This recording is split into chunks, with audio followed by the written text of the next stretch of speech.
When a billionaire throws his 8 months pregnant wife into a Category 4 hurricane, he thinks he's erasing a traitor. What he's actually doing is creating his worst enemy. Roman Vale had everything: power, money, an empire that made grown men sweat. Then one forged document convinced him to destroy the only person who ever loved him. He locked Serena outside during the storm of the century while his mistress warmed his bed. He thought she died screaming his name in the mud. She didn't die. She evolved. If you want to see a betrayed woman become absolutely untouchable, stay until the end. Hit that like button and drop your city in the comments so I can see how far Serena's story reaches. The windows were shaking.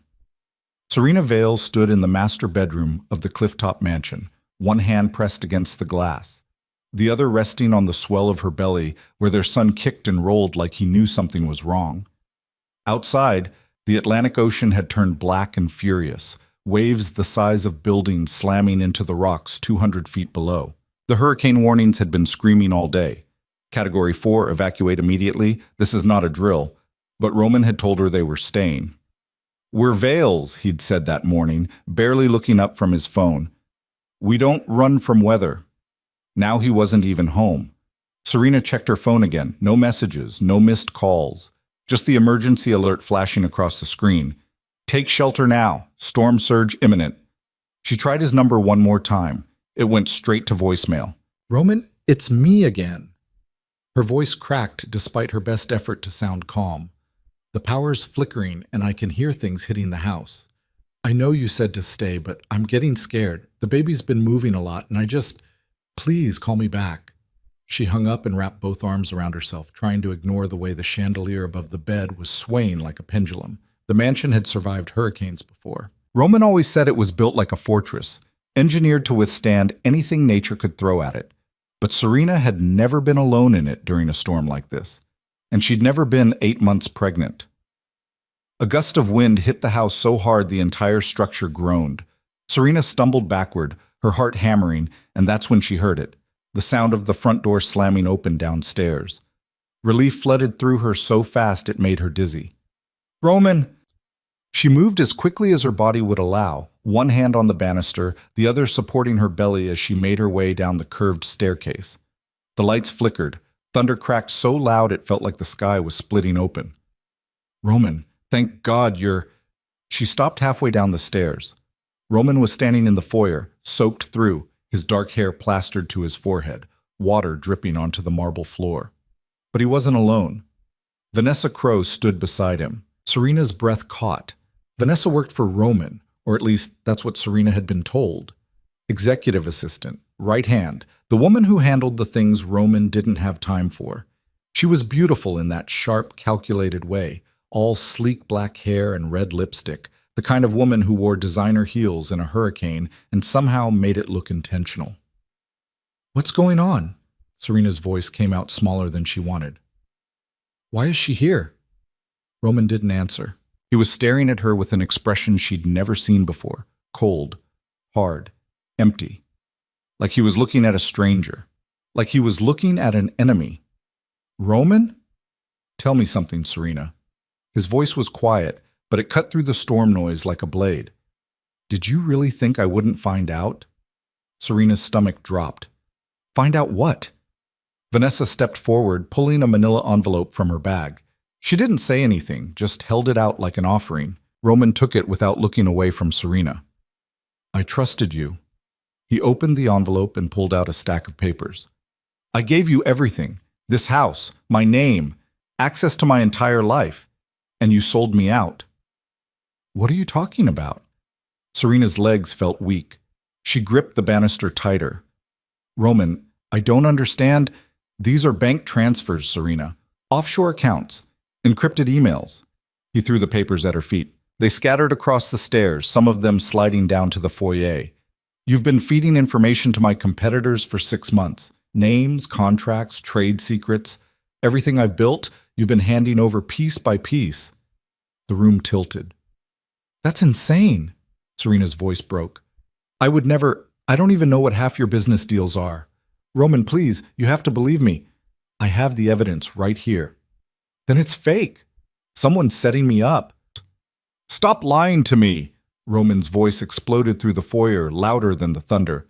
I have your signature on the account, your email address on the messages, your fingerprints all over the betrayal. Serena felt tears burning her eyes. I didn't do this. I swear on our son's life, I didn't. Don't. Roman's face twisted. Don't you dare use him. Not after what you've done. What I've done? Serena's voice climbed, desperation clawing at her throat. Roman, I'm your wife. I'm carrying your child. Why would I destroy the father of my baby? I don't know, Serena. You tell me. He took a step toward her. Maybe you never loved me. Maybe this was always the plan. Maybe you're just that good at pretending. No. Serena shook her head, tears spilling down her cheeks. No, no, no. This is wrong. Roman, please. I want you out. The words hit her like a physical blow. What? Out of my house, out of my life. Roman's jaw was set, his eyes empty. I don't care where you go. I don't care what happens to you. You're done. Roman, it's a Category 4 hurricane. Serena's voice cracked into something raw and animal. You can't. The evacuation window closed hours ago. There's nowhere to go. You should have thought about that before you stabbed me in the back. Serena's legs nearly gave out. She sank down onto the step behind her, both hands pressed against her belly, where the baby was kicking hard now, like he could feel her panic. Please. The word came out broken.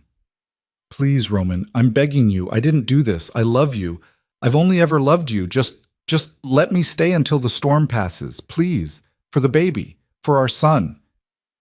Something flickered across Roman's face, something that might have been doubt, or pain, or the ghost of the man she'd married. Then Vanessa touched his arm.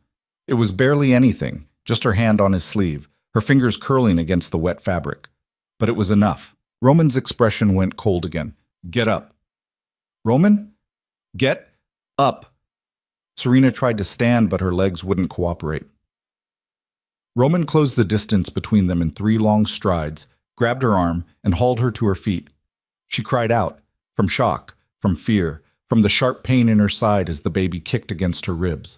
Let go of me. You want it out? Roman dragged her down the stairs, his grip iron tight around her wrist. I'll help you out. Stop. Please, you're hurting me. He didn't stop.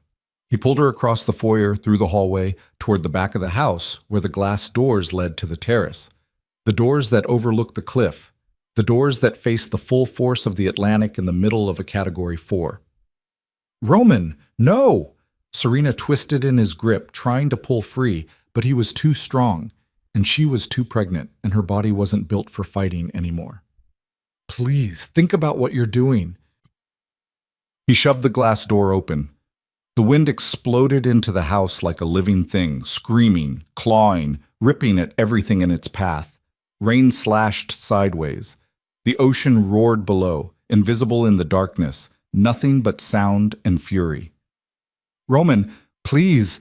Serena's voice was lost in the storm. I'm carrying your son, our son. Please don't do this.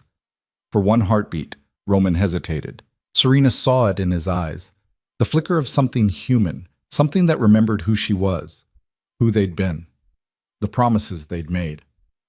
Then Vanessa appeared in the doorway behind them, her silhouette backlit by the flickering chandelier, and whatever humanity had been left in Roman's face disappeared. He let go of Serena's wrist, and he pushed. Serena stumbled backward onto the terrace, her wet shoes sliding on the slick stone. She caught herself against the railing, gasping, her hair whipping across her face. Roman! She reached for him, her hand outstretched, pleading, Don't leave me out here, please! I'll die out here! The baby will die! You made your choice, Serena. He stepped back inside. Roman, no! No! The glass door slid shut. Serena threw herself against it, pounding on the glass with both fists. She could see him through the rain-streaked surface. Her husband, the father of her child, the man she'd loved for 5 years, standing there with Vanessa beside him, watching her like she was nothing. Please, I'm begging you, let me in, Roman! He turned away. Vanessa smiled. And then they were gone, disappearing into the depths of the mansion, leaving Serena alone on the terrace, while the hurricane tore the world apart. She screamed until her throat bled. She pounded on the glass until her hands went numb. She begged and cried and promised anything, everything, if he would just open the door. But Roman didn't come back. The rain soaked through her clothes in seconds, plastering the thin fabric to her skin, the cold cutting through her like knives. The wind shoved her against the railing, then tried to pull her over it. Lightning split the sky, illuminating the churning blackness of the ocean below. Serena's legs gave out. She collapsed onto the terrace, her back against the glass door, arms wrapped around her belly, trying to shield the baby from the storm. Her teeth chattered, her whole body shook. She couldn't feel her fingers anymore. "I'm sorry," she whispered to the life inside her. "I'm so sorry, baby. Mommy's going to fix this. I promise. I'm going to—" Pain exploded through her abdomen. Serena gasped, doubling over, one hand pressed against her belly as the contraction seized her entire body. It felt like being torn in half from the inside out. "No." She shook her head, tears mixing with rain. "No, no, no. Not now. Please, not now." The contraction released. Serena sucked in air, her lungs burning, and tried to stand. Her legs wouldn't hold her. She crawled toward the edge of the terrace instead, away from the door that wouldn't open, toward the stairs that led down to the grounds. Another contraction hit before she made it 3 feet. This one was worse, longer, stronger, the kind that meant her body wasn't asking permission anymore. It was taking control whether she was ready or not. "Help!" The word came out as barely a whisper. "Somebody help me." Nobody came. Serena dragged herself down the terrace stairs on her hands and knees, each step an agony, her dress catching on the stone, tearing, leaving pieces of fabric behind like breadcrumbs in a nightmare. The rain was so heavy she couldn't see more than a few feet ahead. The wind screamed. The ocean roared. She didn't know where she was going. She just knew she couldn't stay. At the bottom of the stairs, Serena collapsed into the mud. Her vision swam. Her body shook so hard her bones rattled. The contractions were coming faster now, relentless, each one stealing more of her strength. She thought about her son. She thought about the nursery she'd spent months decorating, the tiny clothes folded in the dresser, the mobile that played lullabies above the crib. She thought about Roman's hand on her belly that night 2 months ago, when the baby kicked for the first time, the way his whole face had softened, the way he'd whispered, "That's my boy." She thought about how that man didn't exist anymore, or maybe he never had. Serena pressed her forehead against the mud and sobbed. She didn't know how long she lay there, minutes, hours, eternities. Time stopped meaning anything. There was only the storm and the pain and the cold and the certainty that this was how she died. Then headlights cut through the darkness. Serena lifted her head, squinting against the rain, as a black SUV skidded to a stop 30 feet away. The driver's door flew open and a man jumped out, tall, broad-shouldered, his face hidden by the hood of his rain jacket. "Jesus Christ!" He ran toward her, dropping to his knees in the mud beside her. "Ma'am, can you hear me?" Serena tried to speak, but another contraction tore through her, and all that came out was a scream. The man's hands moved over her, quick and efficient, checking for injuries. Okay, I've got you. How far along are you?" 8 months. How long have you been in labor?" "I don't—" Serena's voice broke. Please help me. My husband, he locked me out. The baby's coming. I know, I can see that." The man slipped his arms under her and lifted her like she weighed nothing. "I'm going to get you to a hospital. Just hold on." "Can't. Evacuations. Roads are flooded." "I know a place." He carried her toward the SUV, moving fast despite the mud and the wind. "Private clinic. 20 minutes from here. You're going to make it, both of you."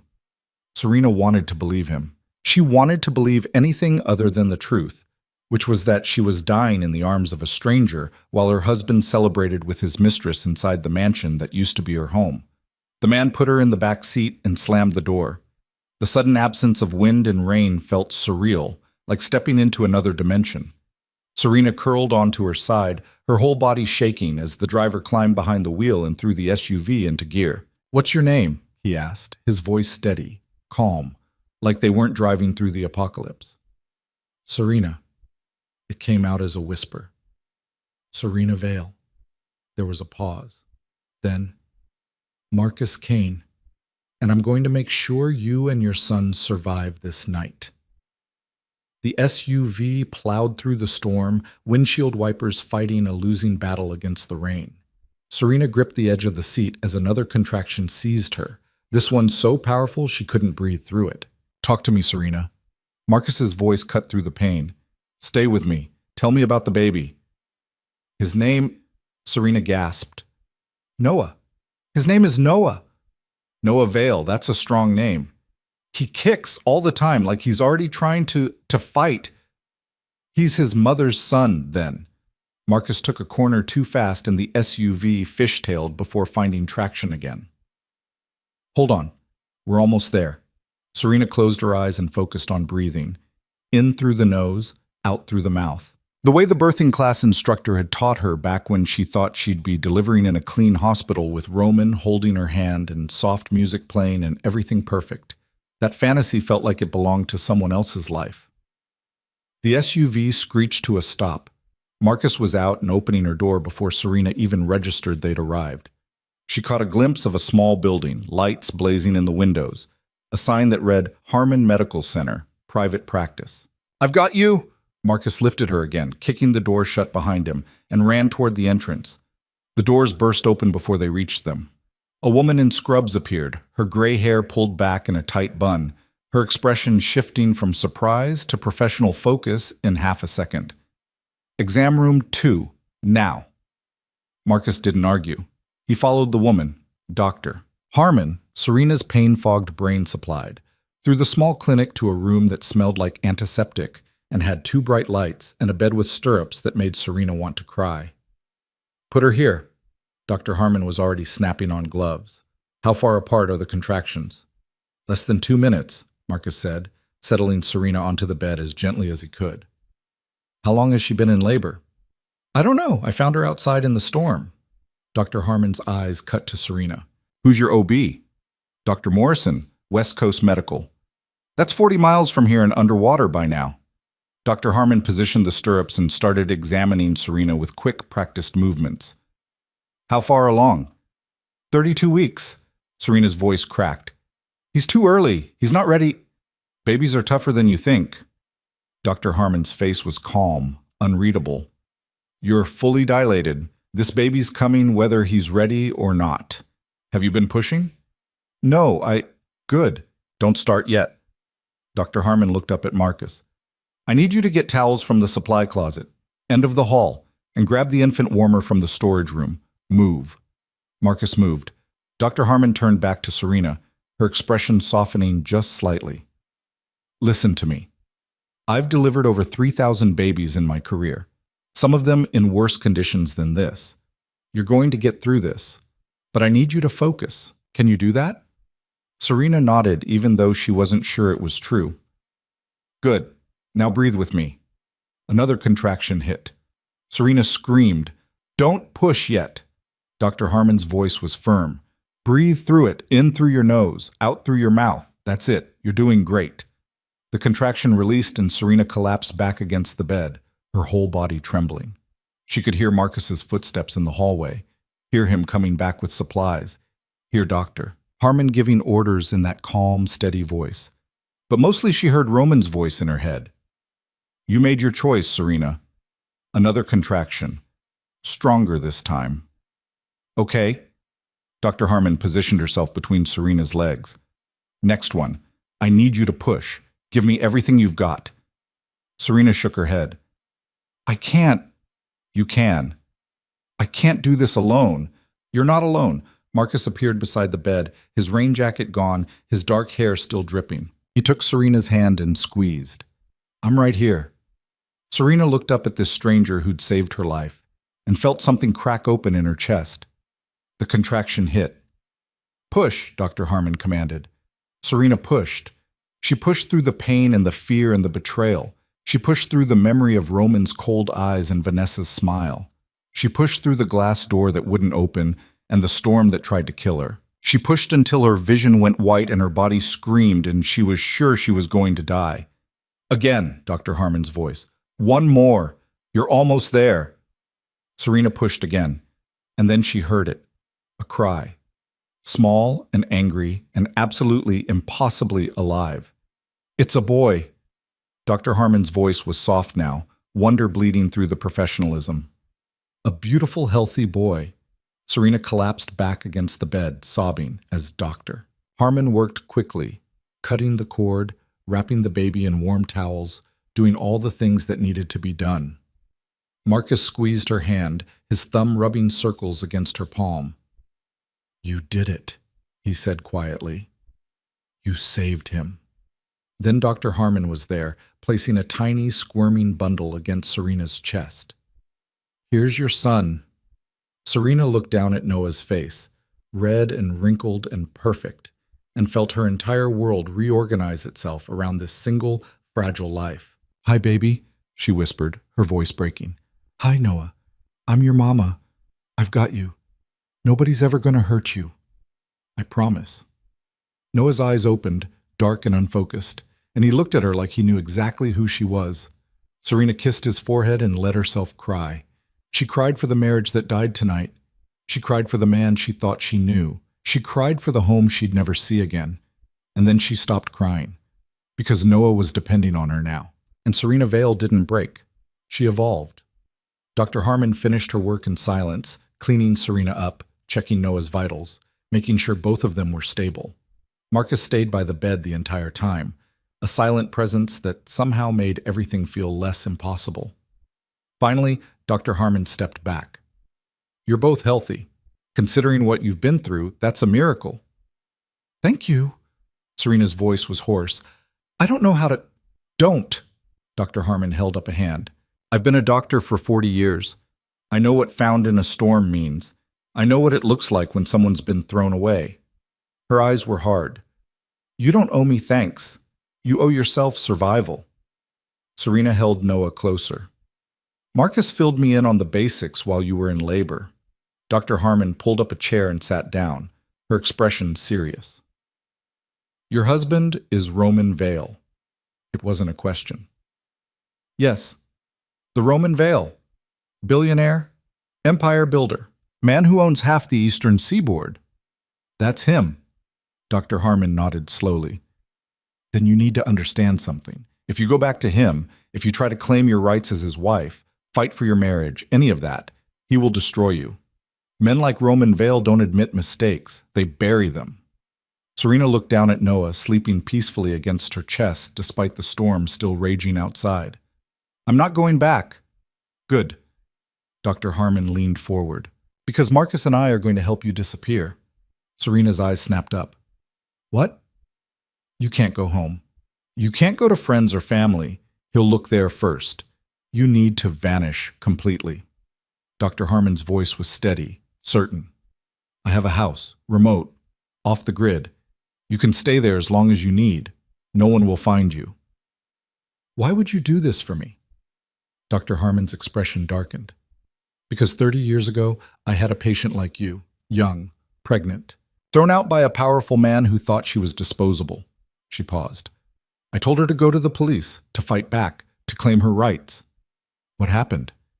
"She disappeared. Her body was never found." Dr. Harmon's jaw tightened. "I won't make that mistake again." Serena felt cold all over. "You think Roman would—" "I think powerful men are capable of anything when their reputation is on the line." Dr. Harmon stood. "So here's what's going to happen. You're going to rest tonight. Tomorrow Marcus is going to drive you to the house. You're going to heal, and then you're going to decide what kind of life you want to build." "I don't have anything," Serena's voice cracked. "No money, no ID, no way to—" "You have Noah." Marcus spoke for the first time since the delivery. "That's more than nothing." Serena looked at him, really looked at him. He was probably in his mid-30s with dark eyes and a scar cutting through his left eyebrow, the kind of face that had seen violence and survived it. "Why are you helping me?" Marcus's expression didn't change. "Because I know what it's like to be thrown away by someone who was supposed to protect you." He didn't elaborate. He didn't need to. "Get some rest," Dr. Harmon said, heading for the door. "Morning's going to come whether you're ready or not." She left. Marcus lingered for a moment longer. "If you need anything—" "Wait." Serena's voice stopped him. "What you said in the car, about making sure Noah and I survive, did you mean it?" Marcus met her eyes. "Every word." Then I need you to teach me something. What's that? Serena looked down at her son, then back up at the stranger who'd saved them both. How to make sure Roman Vale regrets the day he threw me away. Something flickered across Marcus's face. Approval, maybe, or recognition. That, he said quietly, I can definitely do. He left. Serena was alone with Noah in the too-bright room while the hurricane screamed outside and the world she'd known burned to ash. She should have felt afraid. She should have felt broken. Instead, she felt something else entirely. Clear, focused, hungry. Roman had tried to erase her. Vanessa had smiled while it happened. They thought she was dead or dying or destroyed beyond repair. They were wrong. Serena kissed Noah's forehead and made a promise that would reshape everything. Your father thinks he won tonight, baby. He thinks he's untouchable. He thinks consequences are for other people. Noah stirred in her arms, his tiny fist curling against her chest. We're going to teach him different. Outside, the storm raged on. But inside, Serena Vale began planning her resurrection. The safe house was nothing like the mansion. It sat 40 miles inland, tucked between dense pine forest and a lake so still it looked like glass. The structure itself was small, maybe 1,500 square feet, with weathered wood siding and a porch that sagged slightly on one side. But it had running water, electricity from solar panels, and most importantly, it didn't appear on any map that mattered. Marcus pulled the SUV up to the front door 3 days after the hurricane passed. Serena sat in the passenger seat with Noah strapped to her chest in a carrier Dr. Harmon had provided, along with everything else they'd needed: diapers, formula, clothes that actually fit, medical supplies. The doctor had thought of everything. Home sweet home, Marcus said, cutting the engine. Serena looked at the cabin and felt nothing. No relief, no gratitude. Just the hollow ache of someone who'd lost everything and was still trying to figure out what came next. It's not much, Marcus continued, but it's off-grid. No paper trail. The property's in a trust that can't be traced back to Dr. Harmon or me. As far as the world's concerned, this place doesn't exist. Perfect. Serena's voice came out flat. Marcus glanced at her. You doing okay? I'm alive. Noah's alive. That's what okay looks like now. He didn't argue. They went inside. The cabin smelled like pine and dust and old wood. The furniture was basic, a couch that had seen better decades, a kitchen table with mismatched chairs, a wood-burning stove in the corner. There were 2 bedrooms, one barely big enough for a double bed, the other set up as storage. I'll get the storage room cleared out for Noah, Marcus said, already moving boxes. Should take me an hour. Serena sank onto the couch, exhausting crashing over her in waves. Noah was asleep against her chest, his tiny body warm and trusting. She closed her eyes and saw Roman's face when he pushed her into the storm. Her phone buzzed. She'd turned it off the night of the hurricane and hadn't looked at it since. Now sitting in this cabin that didn't exist, she powered it on. 47 missed calls, 63 text messages, all from the same number. Roman. Serena's hand shook as she opened the messages. Where are you? Serena, answer your phone. The storm's over. If you're trying to make a point, you've made it. I'm calling the police. They're saying you're missing. Is this some kind of game? Call me back immediately. Then 12 hours later, I'm filing a missing persons report. Whatever you're doing, it needs to stop. Serena scrolled through the rest. The tone shifted from demanding to concern to something that almost looked like panic. The last message had come through 6 hours ago. Serena, please. If you're alive, just send me a sign. Anything. I need to know you're okay. She stared at the screen until the words blurred. Marcus appeared in the doorway. Found a crib in the storage room. Little dusty, but it'll work once I clean it up. Serena held up her phone. He's looking for me. Of course he is. You're his wife. You disappeared during a Category 4. Marcus leaned against the doorframe. What matters is whether he's looking because he's worried or because you're a loose end. What's the difference? Worried means guilt. Loose end means damage control. Marcus crossed his arms. My money's on the second one. Serena thought about Vanessa standing in the foyer, smiling as Roman closed the door. Yeah, mine too. So what do you want to do? I don't know.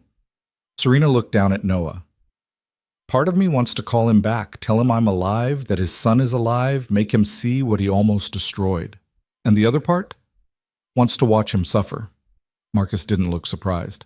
Both are valid, but only one keeps you safe. Serena knew he was right. If she contacted Roman now, if she told him where she was, what had happened, how she'd nearly died giving birth in the mud, he wouldn't apologize. He wouldn't fall to his knees and beg forgiveness. He'd spin it. He'd make it her fault somehow. Say she ran away to manipulate him. Say she staged the whole thing for sympathy. Say she was unstable, dangerous, unfit, and Vanessa would back him up. The evidence would back him up. By the time Roman was done, Serena would be the villain in her own story. I need to stay dead, she said quietly. For now, Marcus agreed, until you're strong enough to come back on your own terms. Serena looked up at him. Why are you doing this? Really? Marcus was quiet for a long moment. Then, you ever heard of Marcus Kane Security? No. Good. That means I'm doing my job right. He moved into the room and sat down in the chair across from her. I run a private firm. We handle security for people who can't go to the police. Witness protection without the government red tape. Relocation. New identities. Clean exits. You help people disappear. I help people survive. Marcus's expression was hard. 10 years ago, I was military, special operations. The kind of work where you don't ask questions, you just follow orders. One of those orders got my entire team killed because someone higher up needed a scapegoat. Serena's breath caught. I survived because I was good at staying alive. But the military didn't want survivors. They wanted the story buried. So they tried to bury me with it. Marcus's jaw tightened. I disappeared instead, built a new life. And now I help other people do the same thing when the system fails them. Is that what I am? A failed system? You're a woman who got thrown away by a man with enough power to rewrite reality. Marcus met her eyes. Yeah, that's a failed system. Noah stirred against Serena's chest, making a small sound of protest before settling back to sleep. How much is this going to cost? Serena asked. The safe house, the help, all of it. I don't have any money. I don't have anything. Dr. Harmon and I have an arrangement. She sends me people who need to disappear. I make it happen, no charge. That doesn't make sense. You're running a business. I'm running a mission. Marcus stood. Money comes from the clients who can afford to pay. People like you, people who actually need help. That's why I do this work in the first place. Serena felt something crack in her chest. Thank you. Don't thank me yet. Disappearing is the easy part. Staying disappeared while you figure out what comes next. That's where it gets hard. He went back to setting up Noah's room. Serena sat alone on the couch, scrolling through Roman's messages one more time. She stopped on the last one. Serena, please, if you're alive, just send me a sign. Anything. I need to know you're okay. Her thumb hovered over the keyboard. She could send one word, alive. That's all it would take. Instead, she powered the phone off and removed the SIM card. Then she snapped it in half and dropped both pieces in the trash. Roman didn't get to know she was okay. He didn't get to know anything. The first 2 weeks were survival. Serena slept when Noah slept, which meant she barely slept at all. She learned to change diapers one-handed while holding a bottle. She learned which cries meant hungry and which meant tired and which meant something's wrong and I need you now. She learned that her body didn't belong to her anymore. It belonged to this tiny, demanding creature who needed her for everything. Marcus showed up every few days with supplies, food, diapers, books about infant care that Serena read cover to cover at 3 a.m. while Noah screamed in her arms. Doctor. Harmon came once a week to check on them both. She never asked about Roman. She never asked what Serena was planning. She just made sure mother and baby were healthy and left medical supplies in case of emergencies. By week 3, Serena's body had mostly healed. Her mind was a different story. She couldn't stop thinking about the mansion, about the life she'd had, about the fact that somewhere out there, Roman was living his life while she hid in a cabin that didn't exist. It made her want to scream. Instead, she started researching.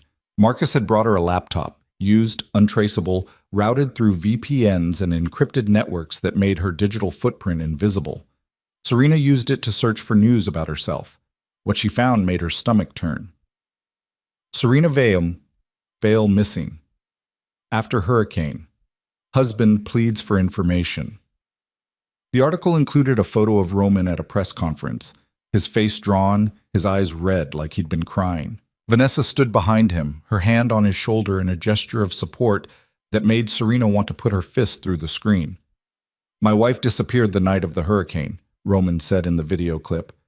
"We had an argument, something stupid, insignificant, and she left the house before I could stop her. I've been searching for her ever since. If anyone has information, please—" His voice broke. "Please help me bring her home." Serena watched the video 3 times. Roman was good. She'd forgotten how good he was at performing. The catch in his voice, the way his hands shook slightly when he held up her photo. The devastated husband routine was flawless. No one watching would ever guess he'd thrown her into the storm himself. The comments section was exactly what she expected. "Poor man.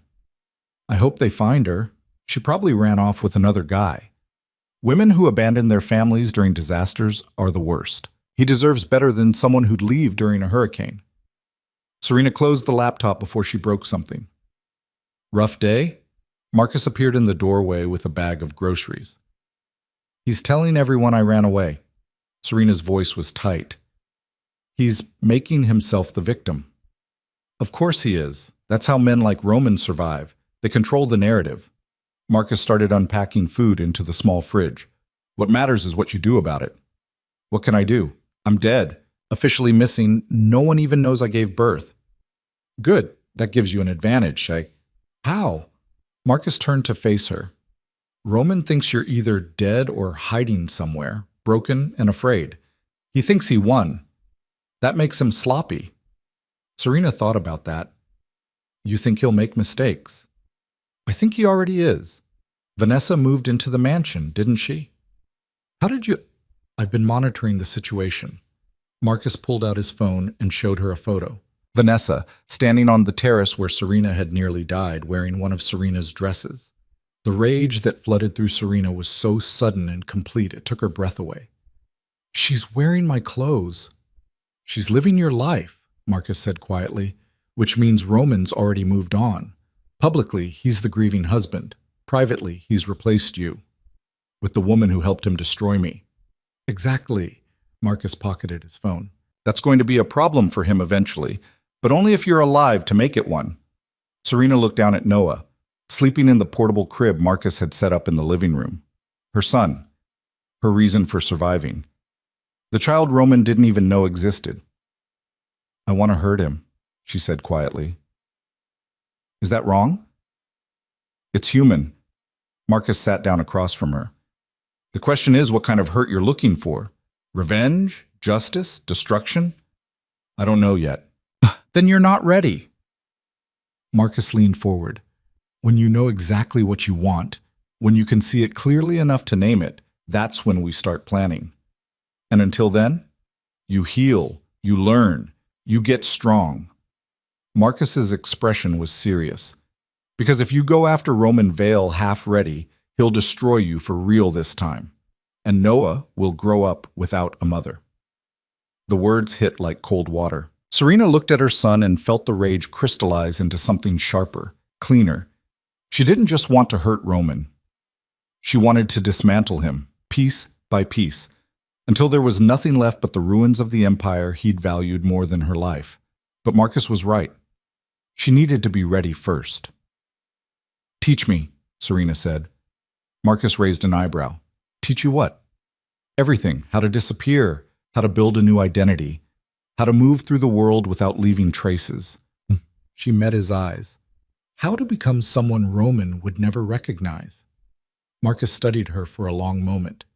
Then he smiled, a sharp, dangerous expression that looked like approval. "All right, but we do this my way. No shortcuts, no half measures. You commit completely or not at all." "I'm committed." "We'll see." Marcus stood. "Get some rest. We start tomorrow." The training was brutal. Marcus didn't coddle her. He didn't make allowances for the fact that she'd given birth less than a month ago. He treated her like someone who needed to become dangerous and fast. Every morning at 6, he showed up and ran her through exercises. Not traditional workouts, practical skills. How to move through a crowd without being noticed. How to change her appearance with makeup and clothes. how to spot surveillance, how to lie convincingly. People remember faces, Marcus said one morning, watching Serena apply theatrical makeup that made her look 10 years older. But they remember behavior more. Change how you move, how you speak, how you hold yourself. And you can walk past someone who knows you, and they won't see you. Serena practiced until she could transform herself in under 5 minutes. Marcus taught her about digital security, how to use encrypted communications, how to scrub metadata from photos, how to research someone without leaving a trail. Roman's empire runs on information, Marcus explained, showing her how to navigate corporate databases. Contracts, investments, partnerships, all of it's documented somewhere. You want to hurt him? Learn his business better than he knows it himself. So Serena learned. She spent Noah's nap time studying Roman's corporate structure. Vale Industries had fingers in everything: real estate, tech, finance, shipping. The empire was massive, complex, and from what Serena could tell, built on a foundation of aggressive acquisitions and hostile takeovers. Roman didn't build things, he took them. The realization made her sick. "Find anything interesting?" Marcus asked one afternoon, looking over her shoulder at the laptop screen. He's in the middle of 3 major deals right now: a tech merger in Silicon Valley, a real estate development in Manhattan, and something in shipping that involves international contracts. Serena scrolled through the documents she'd pulled from public filings. All of them are high risk, high reward. If even one falls through, it could destabilize the whole company. Marcus whistled. Roman's overextended. He's arrogant. He thinks he's untouchable. Serena pulled up another file. Look at this. He's using the same legal team for all 3 deals. Same financial advisors. Same inner circle. Single point of failure, Marcus said. If someone got to that inner circle, the whole thing collapses. Serena felt her pulse quicken. We need to know who these people are, what they want, what they're afraid of. That's going to take time. I have time. Marcus looked at her with something like respect. You're not the woman who showed up here a month ago. No, Serena agreed. I'm not. Noah started crying from the bedroom. Serena closed the laptop and went to him, lifting him from the crib and holding him against her chest. He was getting bigger already, his face filling out, his eyes focusing better, his grip stronger when he wrapped his tiny fist around her finger. Hey, baby, she murmured, rocking him gently. Mama's here. Noah stopped crying and looked up at her with Roman's eyes. The resemblance was unmistakable. The same dark brown, the same intense focus. Serena wondered if Roman would see it if he ever met his son. Then she decided he didn't deserve to find out. By month 2, Serena had a routine. She woke with Noah, fed him, changed him, played with him until he went down for his morning nap. Then she worked, studying Roman's business, building dossiers on his key employees, learning everything she could about the empire he'd chosen over her. Marcus brought her books on corporate strategy, hostile takeovers, financial manipulation. Doctor. Harman brought her books on psychology, manipulation, reading people. Serena absorbed it all. In the afternoons, she practiced. Makeup, disguise, movement, voice modulation. Everything Marcus taught her about becoming invisible. In the evenings, she was just a mother. She sang to Noah, read him stories even though he was too young to understand, held him and promised him things would be better. At night, after Noah was asleep, Serena planned. She started small. Anonymous tips to journalists about Vale Industries' questionable business practices. Leaked documents that raised questions about the legality of Roman's latest acquisitions. Nothing traceable, nothing obvious, just seeds of doubt. You're playing a long game, Marcus observed one night, watching her send an encrypted email to a business reporter. Most people want immediate revenge. Immediate revenge gets you caught. Serena hit send. I want Roman to lose everything slowly. I want him to watch his empire crack and not understand why. And then? Then I want him to know it was me. Marcus nodded. Good. Anger's useful, but controlled anger is a weapon. 3 months after the hurricane, Serena finally saw the first results of her work. The tech merger fell through. It made national news. Vale Industries' Silicon Valley deal collapses amid regulatory concerns. The article cited leaked documents suggesting Vale had failed to disclose conflicts of interest during the negotiation process. Serena had leaked those documents. She watched the news coverage with Noah in her lap, feeling something cold and satisfied settle in her chest. Roman appeared on camera outside his Manhattan office, surrounded by reporters. "This is a minor setback," he said smoothly. "Vale Industries is built on a foundation strong enough to weather any challenge." But Serena could see the tension in his jaw, the flash of anger in his eyes when someone asked if the failure was connected to his missing wife.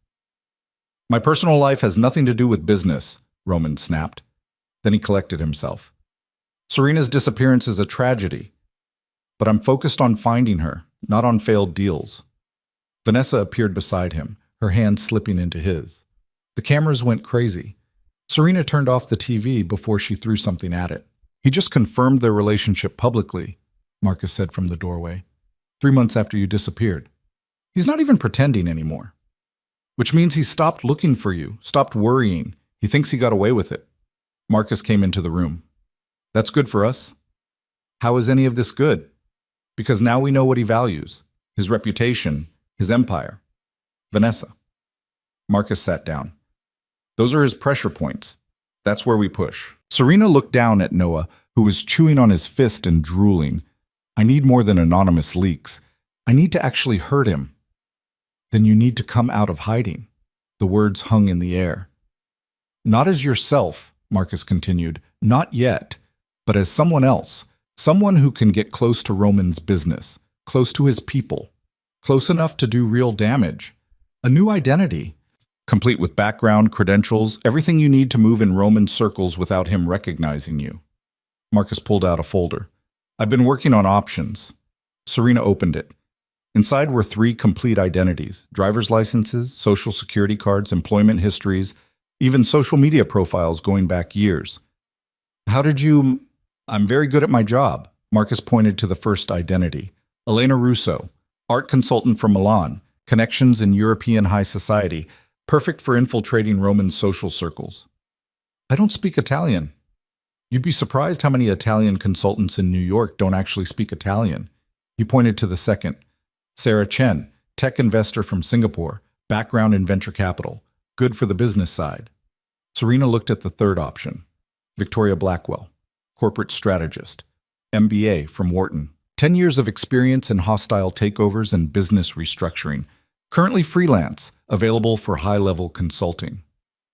"This one," Serena said. "You sure? It's the hardest to pull off. You'd need to actually know the business." "I've spent 3 months learning Roman's business. I know his weak points better than his own advisors do." Serena looked up at Marcus. "I can do this." Marcus studied her. "Victoria Blackwell it is. But you need to understand, once you step into this identity, you can't slip. One mistake, one moment where Roman sees Serena instead of Victoria, and everything collapses." "I won't slip." "We'll see." Marcus took the folder back. "We'll spend the next 3 months building Victoria's reputation, references, successful projects, a paper trail that stands up to scrutiny. By the time you approach anyone connected to Roman, Victoria Blackwell will be exactly who she says she is." Serena felt something shift inside her. This was real now, not just research and planning, actual action. "What about Noah?" "Dr. Harmon's agreed to watch him when you're working. She's retired now, has the time, and frankly, she's better with babies than either of us." Marcus stood. "But Serena, you need to be sure. Once you start this, there's no going back. You'll be living 2 lives, Victoria Blackwell during the day, Serena Vale at night. It's going to be exhausting. It's going to be dangerous, and if Roman ever finds out, he won't. You don't know that. I know I'd rather die trying to destroy him than spend the rest of my life hiding." Serena stood, still holding Noah. "He took everything from me. My home, my marriage, my life. He tried to kill me. He tried to kill our son." Her voice didn't shake. "I'm taking everything from him. And when he's lost it all, when he's standing in the ruins of his empire with nothing left, I'm going to tell him exactly who did it and why." Marcus smiled. "Then let's get started." The transformation took longer than Serena expected. Victoria Blackwell needed more than a fake ID. She needed a personality, a way of speaking, a set of mannerisms completely different from Serena Vale. Serena had been soft-spoken, deferential, the kind of wife who smiled through charity events and didn't ask questions about business. Victoria was sharp, confident, the kind of woman who walked into boardrooms and made men nervous. "You're slouching," Marcus said during one of their practice sessions. "Victoria doesn't slouch. She takes up space." Serena straightened, rolling her shoulders back. "Better. Now say the line again." "But the profit margins on your last 3 acquisitions suggest a pattern of overvaluation and rushed due diligence." Serena kept her voice level, professional. "If you continue at this rate, your portfolio will collapse within 18 months. "Good. But don't apologize with your body language. You're not sorry for pointing out facts." Serena practiced until she could deliver harsh truths without flinching. They worked on her appearance next. Victoria dressed in sharp suits and expensive heels. Her hair was darker, cut in a sleek bob that changed her face shape. Contact lenses turned her eyes from hazel to steel gray. When Serena looked in the mirror, she barely recognized herself. "Perfect," Marcus said. "Roman could walk past you on the street and not know." Serena hoped he was right. By month 6, Victoria Blackwell had her first clients. Small companies Marcus had connections to, businesses that needed the kind of strategic consulting Victoria supposedly specialized in. Serena threw herself into the work, using everything she'd learned over the past half year to analyze, strategize, and deliver results. She was good at it, better than good. The clients were happy. They referred her to others. Within 2 months, Victoria had a reputation as someone who could turn failing companies around or identify profitable acquisition targets. Marcus monitored Roman's business the entire time. "The real estate deal is shaky," he reported one evening. "Roman's trying to develop a property in Manhattan, but the permits are stuck in bureaucratic hell. If it falls through, he'll lose millions." "Who's handling the permits?" "Some city official named Thomas Reed, low-level bureaucrat with authority over zoning approvals." Serena made a note. "I need everything on him: family, finances, weaknesses." "Already on it." 2 weeks later, Serena had what she needed. Thomas Reed had a gambling problem, not public, not obvious, but serious enough that he was drowning in debt.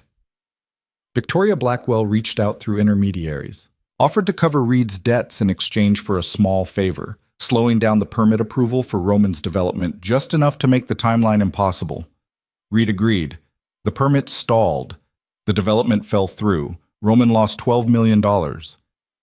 Serena watched the news coverage with Noah sleeping against her shoulder, feeling that cold satisfaction again. "2 down," she murmured. 1 to go. The shipping deal was the biggest. If it succeeded, it would cement Roman's position as one of the most powerful businessmen on the East Coast. If it failed, it would raise serious questions about his judgment and his company's stability. Serena wanted it to fail spectacularly. But this one was different. The shipping deal involved international partners, complex contracts, and a level of scrutiny that made sabotage risky. She needed to get closer. She needed access to Roman's inner circle. "I have an idea," Marcus said one night. "Roman's looking for a consultant, someone to handle the strategic analysis for the shipping deal." Serena's pulse quickened. "How do you know?" "Because I made sure the consultant he had lined up suddenly became unavailable." Marcus smiled. "There's an opening. Victoria Blackwell has the exact credentials Roman needs. All you have to do is apply. And if he interviews me, if we're in the same room, then you prove you're better at this than he is." Marcus met her eyes. "You've been preparing for 6 months. You're ready." Serena thought about Noah, sleeping in the next room, about the life she was building in the shadows, about everything she stood to lose if this went wrong. Then she thought about Roman's hands on her arms, the glass door closing, the storm. "Set up the interview," she said. Victoria Blackwell's resume landed on Roman Vale's desk 3 days later. The interview was scheduled for 2 in the afternoon at Vale Industries' Manhattan headquarters. Serena stood outside the building at 1:50, dressed in Victoria Blackwell's armor, a charcoal gray suit that cost more than she'd ever spent on clothes in her previous life, heels that added 3 inches to her height, and a leather portfolio that contained analyses so thorough they'd make Roman's current advisors look incompetent. Her hair was dark and severe. Her eyes were gray behind the contacts. Her wedding ring was gone, replaced by a simple silver band on her right hand. She didn't look like Serena Vale. She didn't feel like her either. You've got this, Marcus said through the earpiece hidden beneath her hair. He was parked 2 blocks away, monitoring everything. Remember, you're Victoria. You're the best strategic consultant on the East Coast, and Roman's lucky you're even considering his offer. Serena took a breath and walked through the revolving doors. The lobby was exactly as she remembered, all marble and glass and aggressive wealth. She'd been here before, years ago, back when Roman used to bring her to company events and introduce her as my beautiful wife, like she was an accessory instead of a person. Nobody recognized her now. The receptionist smiled professionally. Can I help you? Victoria Blackwell. I have a 2 o'clock with Mr. Vale. Of course. Top floor. The executive assistant will meet you there. Serena rode the elevator up 43 floors, her heart hammering against her ribs. The last time she'd seen Roman, he was closing a glass door while she begged for her life. Now she was walking into his office wearing a stranger's face. The elevator doors opened. Vanessa Crowe stood waiting. Serena's blood turned to ice.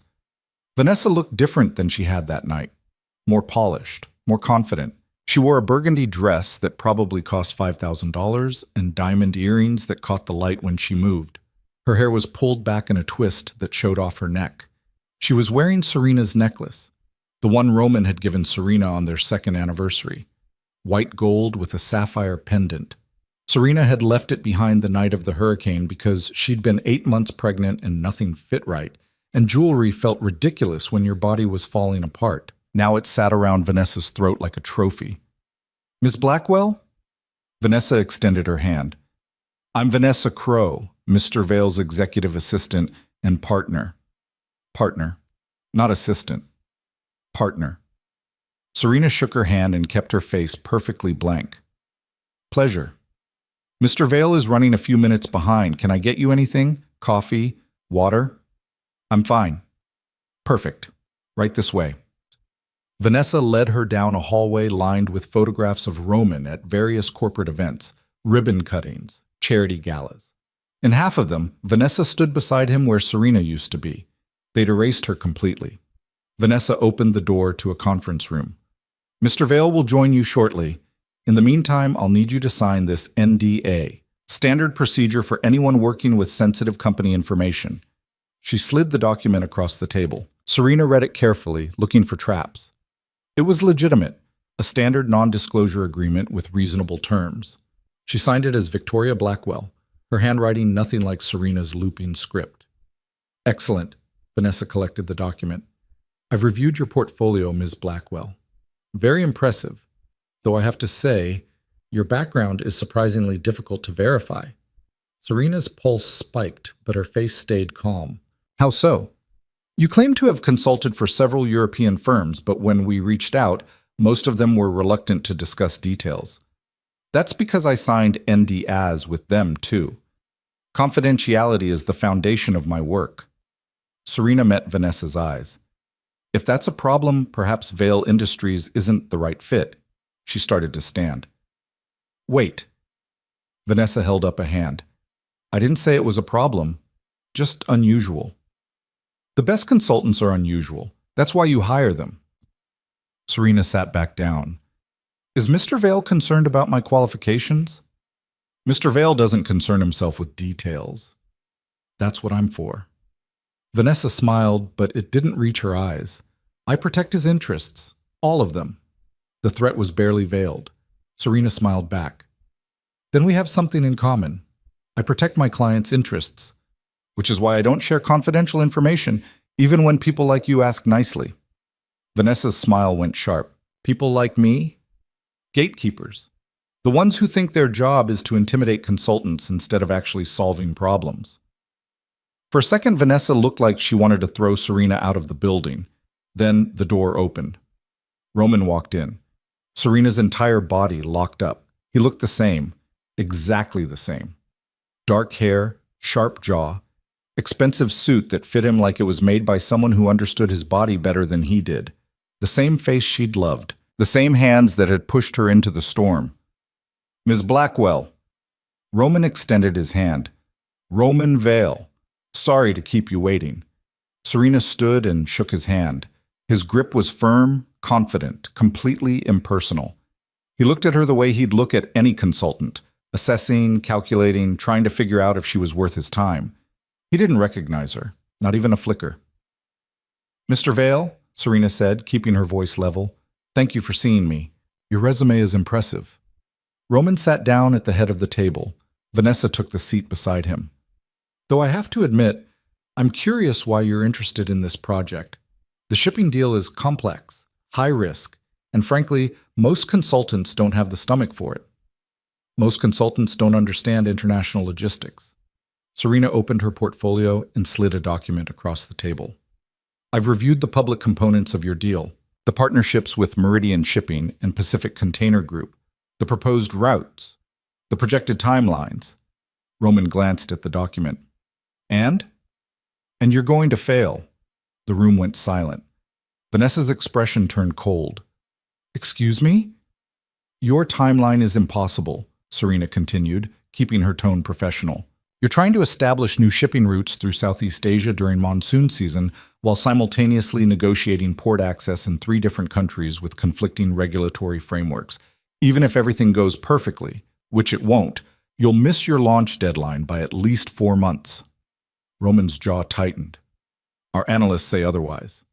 "Your analysts are wrong, or they're telling you what you want to hear instead of what you need to know." Serena pulled out another document. "I ran the numbers, accounting for weather delays, permit processing times, and the political situation in 2 of your target countries. Your best-case scenario is a 6-month delay. Worst case, the whole thing collapses and you lose your partnerships." "That's quite an assumption based on publicly available information," Vanessa said. "It's not an assumption, it's analysis." Serena looked at Roman. "You brought me here because your previous consultant backed out. Did he tell you why?" Roman's expression didn't change. "He cited a scheduling conflict. He cited reality. He knew the deal was structured wrong and he didn't want his name attached to the failure." Serena leaned forward. "I don't have that problem. If you hire me, I'll tell you the truth, even when it's ugly. And right now the truth is that you need to restructure this entire deal or walk away." "Walk away from a $20 million opportunity?" Vanessa's voice was sharp. "That's your professional advice?"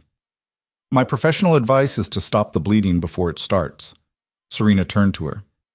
"But if Mr. Vale wants to throw $20 million into the ocean because his ego won't let him admit a deal is bad, that's his choice. I'm just here to point out there's a cliff ahead." Vanessa looked like she wanted to physically remove Serena from the building. Roman surprisingly laughed. "You're direct," he said. "I appreciate that. You're paying for expertise, not flattery." Serena held his gaze. "If you wanted someone to tell you how brilliant you are, you should have hired a publicist instead of a consultant." Roman studied her for a long moment. "What would you do differently?" "I'd restructure the timeline, push the launch back 8 months. Use the extra time to build stronger relationships with the port authorities and navigate the regulatory issues properly instead of trying to rush through them." Serena pulled out a third document, a full restructuring plan she'd spent 2 weeks developing. "I'd also renegotiate the partnership terms with Meridian. They're taking too much equity for too little risk. You can get better terms if you're willing to walk away from the table." "Meridian won't renegotiate," Vanessa said. "We've already tried." "You tried. I haven't." Serena slid the restructuring plan across the table. "Meridian's CEO, Richard Chen, has a reputation for being unmovable, but he also has a problem. His board is pushing him to expand into European markets, and he doesn't have the capital to do it alone. If you offer him access to Vale Industries' European connections in exchange for better terms on this deal, he'll negotiate." Roman picked up the restructuring plan and flipped through it. His expression was unreadable. "This is thorough," he said finally. "That's what you're paying for." "I haven't agreed to pay you anything yet." "Then you're wasting both our time." Serena stood. "Mr. Vale, I'm very good at what I do, but I don't beg for work. If you want me to save this deal, my rate is $50,000 plus equity percentage based on the final valuation. If you don't, I have 3 other clients who actually value strategic thinking." She picked up her portfolio. "Wait." Roman held up a hand. "Sit down." Serena hesitated, then sat. Roman looked at Vanessa. "Give us the room." Vanessa's expression flickered with something that might have been anger or jealousy or both. "Roman, I need to speak with Ms. Blackwell privately. We'll finish this later. For a second, Vanessa looked like she might argue.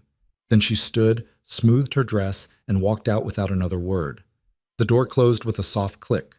Serena and Roman were alone. Her heart was hammering so hard she was sure he could hear it. This was the man who'd destroyed her, the man she'd loved, the man she was going to ruin, and he was looking at her like she was just another business transaction. "You're right about Meridian," Roman said. "Chen's been pushing back on every negotiation point. My team thinks he's bluffing. He's not. He's desperate. Desperate people don't bluff. They dig in." Serena kept her voice steady. "But desperate people also make mistakes. If you know what they need, you can turn their desperation into leverage. And you know what Chen needs? I know what everyone needs: money, power, or protection from their own weaknesses." Serena met his eyes. "Chen needs legitimacy in European markets. You can give him that. In exchange, he gives you better terms and a partnership that actually works, instead of one that collapses in 6 months." Roman leaned back in his chair, studying her. "Why do I get the feeling you don't actually care about my shipping deal?" Serena's blood went cold. "What do you mean?" "You walked in here and immediately told me I was failing. Most consultants spend the first meeting kissing ass and proving they're worth hiring. You spent it telling me I'm an idiot." "I didn't call you an idiot." "No, but you implied it." Roman's eyes were sharp. "Which means either you're supremely confident in your abilities or you have another agenda." "My agenda is doing good work and getting paid for it." "Is it?" Roman stood and walked to the window overlooking Manhattan. "I've built this company by reading people, Miss Blackwell, and you're very hard to read." "That's because I don't perform for clients. Everyone performs. It's just a question of what role they're playing." He turned to face her. "What's your role?" Serena forced herself to hold his gaze. "I'm the person who tells you the truth when everyone else is lying. If that makes you uncomfortable, you should hire someone else." Roman was quiet for a long moment. Then he smiled. The same smile that used to make Serena's heart race back when she thought he was capable of loving her. "You're hired," he said. "50,000 plus 2% equity in the shipping venture. You'll work directly with me and Vanessa. I want weekly progress reports and full access to the deal structure." "Fine, but I work independently. If your team disagrees with my recommendations, I need final say on strategic decisions." "That's not how I run my company." "Then you're not hiring a consultant. You're hiring a yes man with a fancy title." Serena stood. "I don't work that way." Roman studied her again. Then, surprisingly, he nodded. "All right, final say on strategy. But if this deal fails, it's on you. If this deal fails, it'll be because you ignored my advice." Serena extended her hand. "Do we have an agreement?" Roman shook her hand. His grip was exactly as she remembered. Firm, possessive, like he was claiming ownership of everything he touched. Serena pulled her hand back and picked up her portfolio.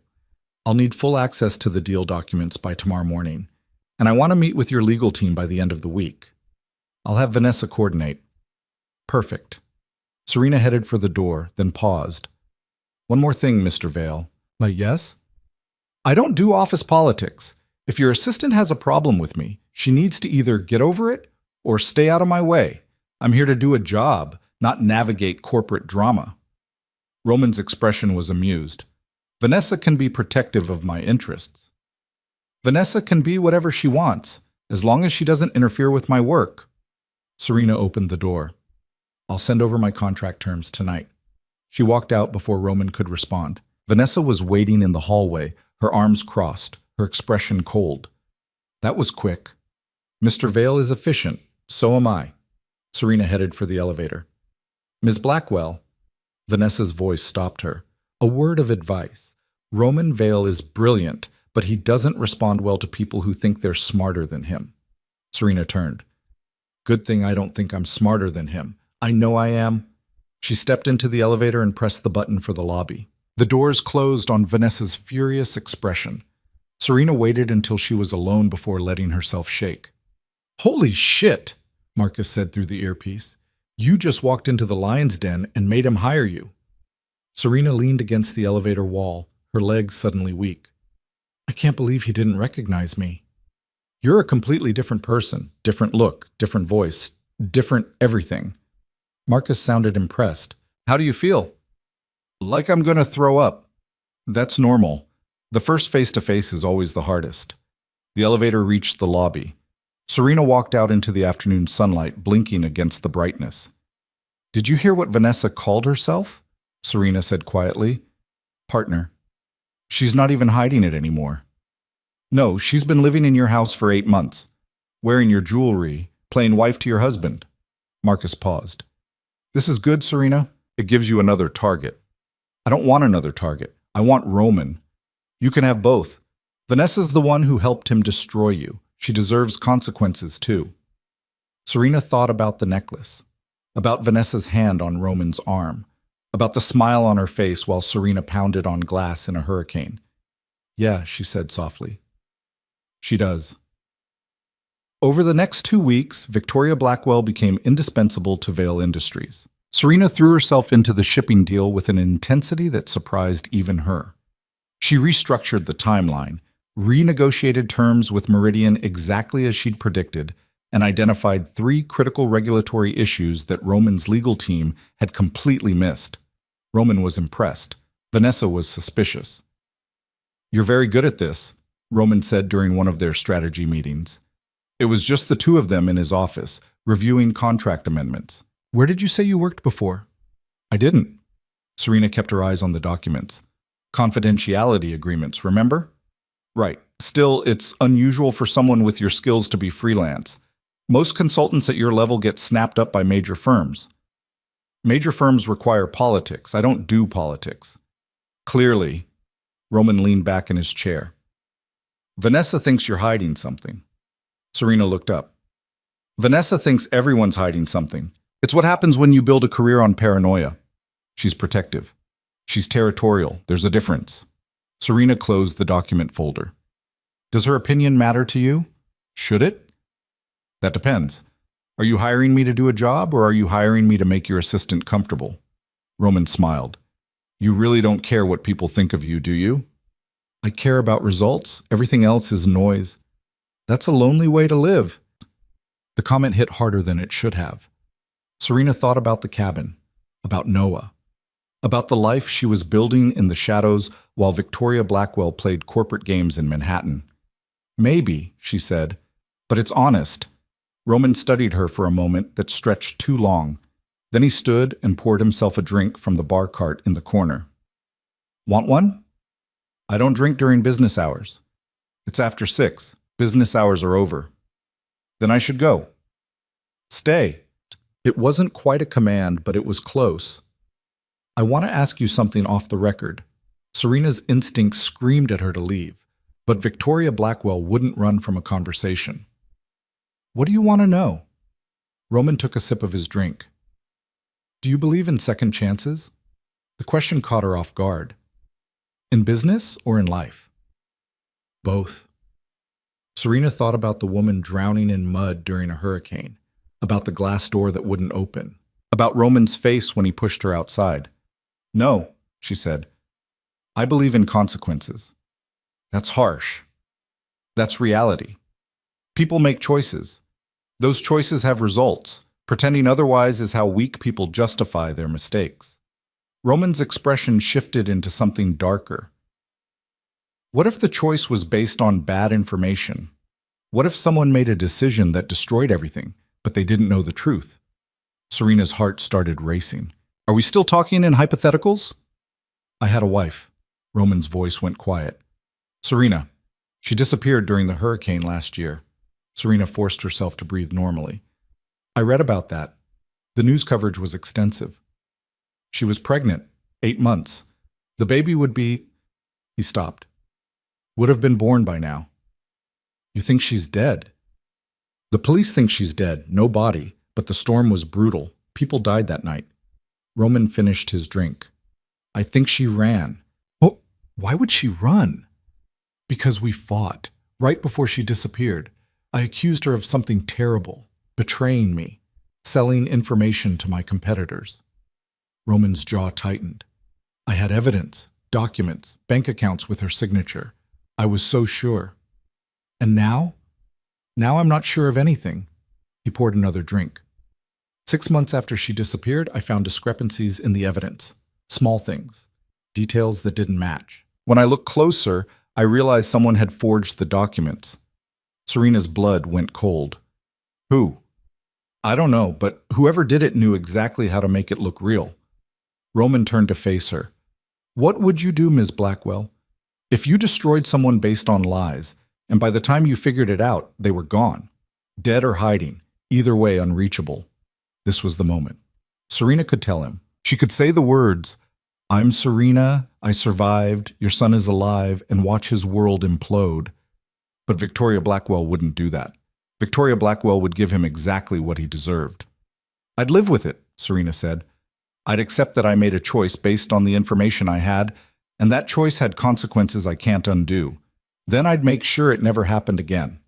That's it? Just live with it? What else is there? You can't bring her back. You can't change what you did. All you can do is not make the same mistake twice. Roman looked at her like he was seeing her for the first time. You're colder than I expected. I'm realistic. You asked for my opinion. That's it. Serena stood. If you're looking for absolution, Mr. Vale, hire a therapist. I'm here to save your shipping deal, not your conscience. She walked out before he could respond. In the elevator, Serena's hand shook so badly she had to grip the railing to stay upright. You okay? Marcus's voice in her ear. He knows the evidence was forged. What? Roman. He figured it out 6 months ago. He knows someone set me up. Did he say who? No, but there's only one person who had access to create that kind of forgery. Marcus was quiet for a beat. Vanessa. Vanessa. Serena felt fury rising in her chest, hot and sharp. She didn't just help him throw me out. She manufactured the entire reason. Then we need to prove it. We will. Serena stepped out of the elevator into the lobby. But first, I'm going to make sure she knows exactly what it feels like to lose everything. That night, Serena stood in Noah's room at the cabin, watching him sleep. He was 9 months old now, starting to pull himself up on furniture, making sounds that almost resembled words. He had Roman's eyes and Serena's smile, and absolutely no idea that his father was a monster who'd tried to kill them both. Mama's going to fix this, Serena whispered. I promise. Noah stirred but didn't wake. Dr. Harmon appeared in the doorway. He's getting so big. I know, I feel like I blink and he's completely different. That's how it works. Children don't wait for us to be ready. Dr. Harmon came into the room. How are you holding up? Marcus told me about the meeting with Roman. I'm fine. That's what people say when they're not fine. Serena turned away from the crib. He didn't recognize me. I stood 3 feet away from the man I was married to for 5 years, and he looked at me like I was a stranger. That's what you wanted. I know, but it still... Serena's voice caught. It still hurts. Dr. Harmon was quiet for a moment. Then, can I tell you something I learned a long time ago? What? Revenge is easy. It's the aftermath that destroys you. I'm not looking for revenge. Yes, you are. And I understand why. But Serena, when this is over, when you've taken everything from Roman and exposed what he did, what happens then? Serena looked down at Noah. Then he pays for what he did. And we're free. Are you sure about that? Or are you going to spend the rest of your life defined by what he took from you? The question hung in the air. Serena didn't have an answer. Dr. Harmon left her alone with her thoughts. The next morning, Victoria Blackwell received an urgent call from Roman's assistant. Mr. Vale needs you in the office immediately, Vanessa said, her voice tight. There's been a development with the shipping deal. Serena arrived 30 minutes later to find Roman's office in chaos. His legal team was assembled, everyone talking over each other, papers spread across the conference table. What happened? Serena asked. Meridian pulled out. Roman's voice was flat, controlled, but Serena could see the fury in his eyes. Chen called this morning and said they're terminating the partnership effective immediately. Did he say why? He said the deal structure was too risky and they're pursuing other opportunities. But that's bullshit. Someone got to him. Serena's mind raced. She hadn't done this. She'd been working to save the deal, not destroy it, which meant someone else was sabotaging Roman. Who else knew the details of your negotiation with Chen? Serena asked. Just my core team. Legal, finance, and Roman stopped. Everyone in the room looked at Vanessa. "Don't," Vanessa said, her voice sharp. "Don't even think it." "You're the only one with access to the full negotiation records," Roman's lead attorney said. "If Chen got spooked, someone fed him information." "I would never." "Then explain this." The attorney slid a document across the table. "Chen's termination letter references specific concerns that weren't in any of our public discussions. Someone told him about the timeline issues and the regulatory problems. Someone inside this office." Vanessa's face went white. "Roman, you can't possibly believe—" "I don't know what to believe anymore." Roman's voice was cold. "First Serena, now this. Everyone around me seems to be hiding something." "I'm not hiding anything." "Then prove it." Roman stood. "Full audit of your communications. Email, phone records, everything. If you're innocent, you have nothing to worry about." Vanessa looked like she'd been slapped. "You're seriously doing this? After everything I've done for you?" "What you've done for me is make yourself invaluable, which would be the perfect position to destroy me from." The room went silent. Vanessa grabbed her bag and walked out.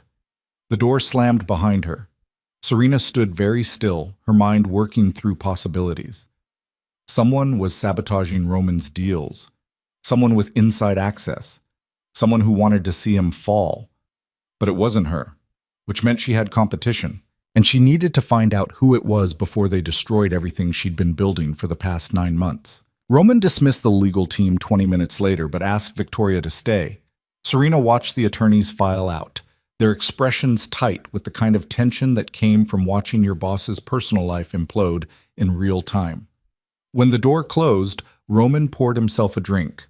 It was barely 11 in the morning. "This is the second time someone close to me has betrayed me," he said, staring at the amber liquid. "You'd think I'd learn." "Maybe you're asking the wrong question." Roman looked up. "What do you mean?" "You're assuming betrayal. But what if it's incompetence?" Serena moved to the conference table and started organizing the scattered documents. Vanessa could have made a mistake, shared information without realizing the consequences. That's different from sabotage. "You didn't see her face when I asked for the audit." "I saw someone who's been accused before defending herself. That doesn't make her guilty." Roman set down his drink. "Why are you defending her? She's been hostile to you since day one." "I'm not defending her. I'm suggesting you think clearly before you burn down your entire operation looking for traitors." Serena pulled up the timeline on her laptop. "Chen pulled out this morning, but I talked to him yesterday afternoon and he was still fully committed. Something changed between then and now." "What are you saying?" "I'm saying the leak might not be coming from your office at all." Roman's expression shifted. "You think someone on Chen's side is playing us?" "I think you're bleeding from multiple wounds and you're so focused on the one in front of you that you're missing the others." Serena pulled up her analysis. "Look at your company's position over the past year. The tech merger collapsed. The real estate deal fell through. Now the shipping partnership. That's not bad luck. That's a pattern." "I'm aware of the pattern." "Then you should be asking who benefits from Vale Industries failing, not who you can blame inside these walls." Roman came around the table to look at her screen. He stood close enough that Serena could smell his cologne, the same scent from her old life, expensive and familiar and wrong. "Who do you think is doing this?" he asked quietly. Serena had a list, a long list. Companies Roman had destroyed on his way to building his empire. Business partners he'd cut out of deals. Competitors he'd crushed. The man made enemies the way other people made coffee. But she couldn't tell him that Victoria Blackwell shouldn't know Roman's entire corporate history. "I'd need access to your full business records going back 5 years, she said instead. "Every deal, every acquisition, every partnership that went south. If someone's targeting you systematically, they'll show up in the pattern. That's thousands of hours of records. Then it's a good thing you're paying me well." Serena closed the laptop. "But I need complete access. No restrictions. No information held back because it's embarrassing or personal. There are things in those records that could destroy me if they went public."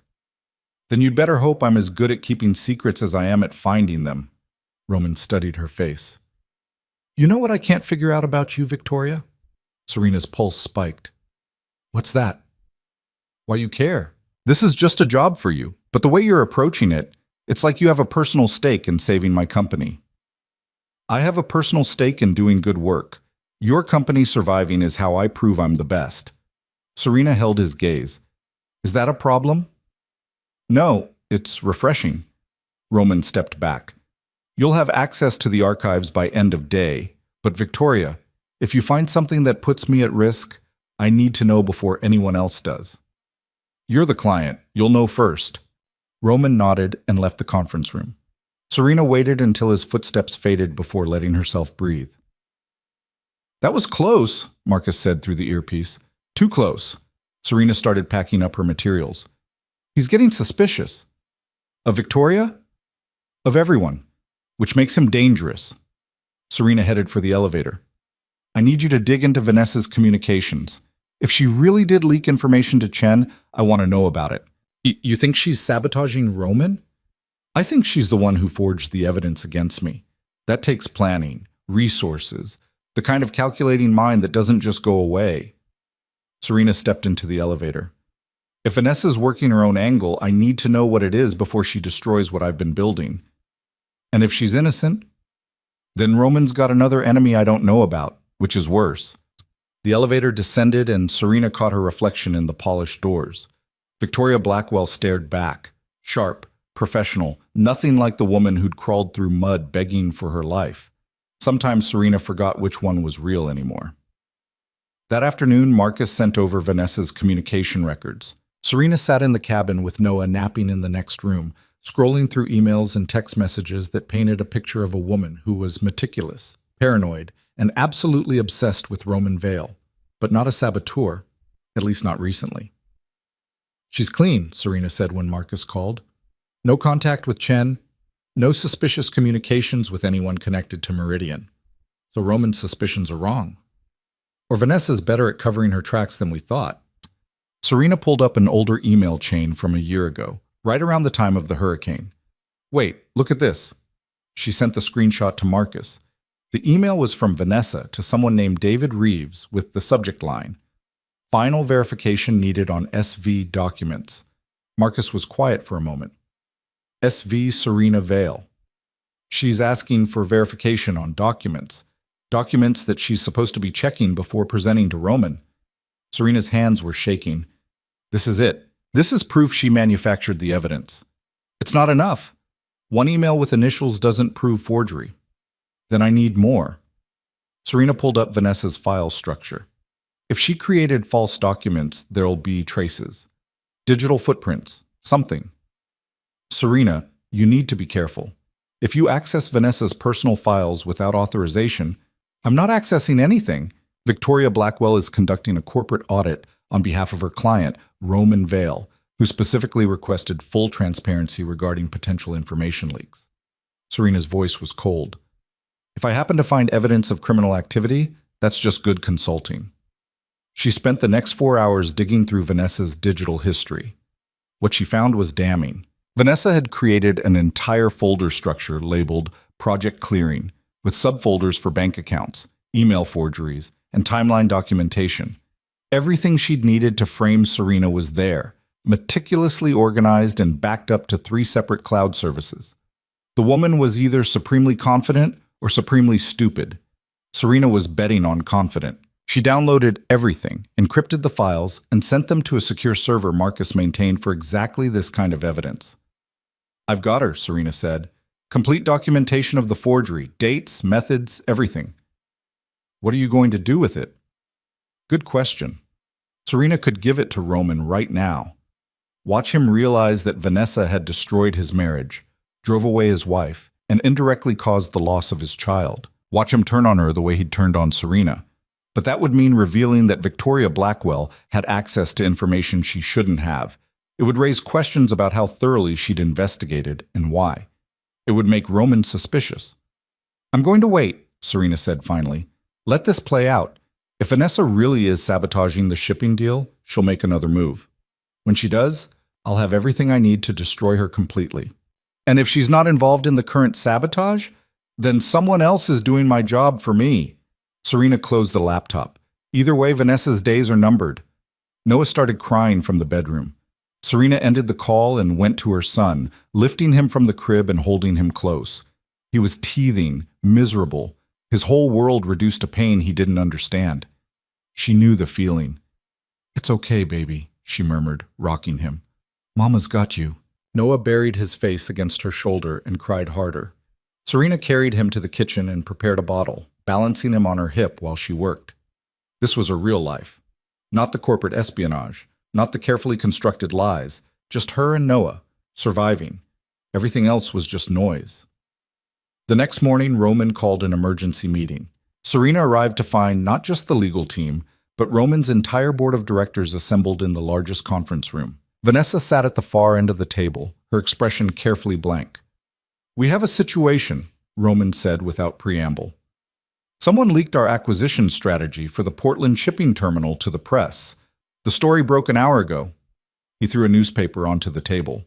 The headline read, "Vale Industries' Aggressive Expansion Tactics Under Fire. Internal documents reveal questionable practices."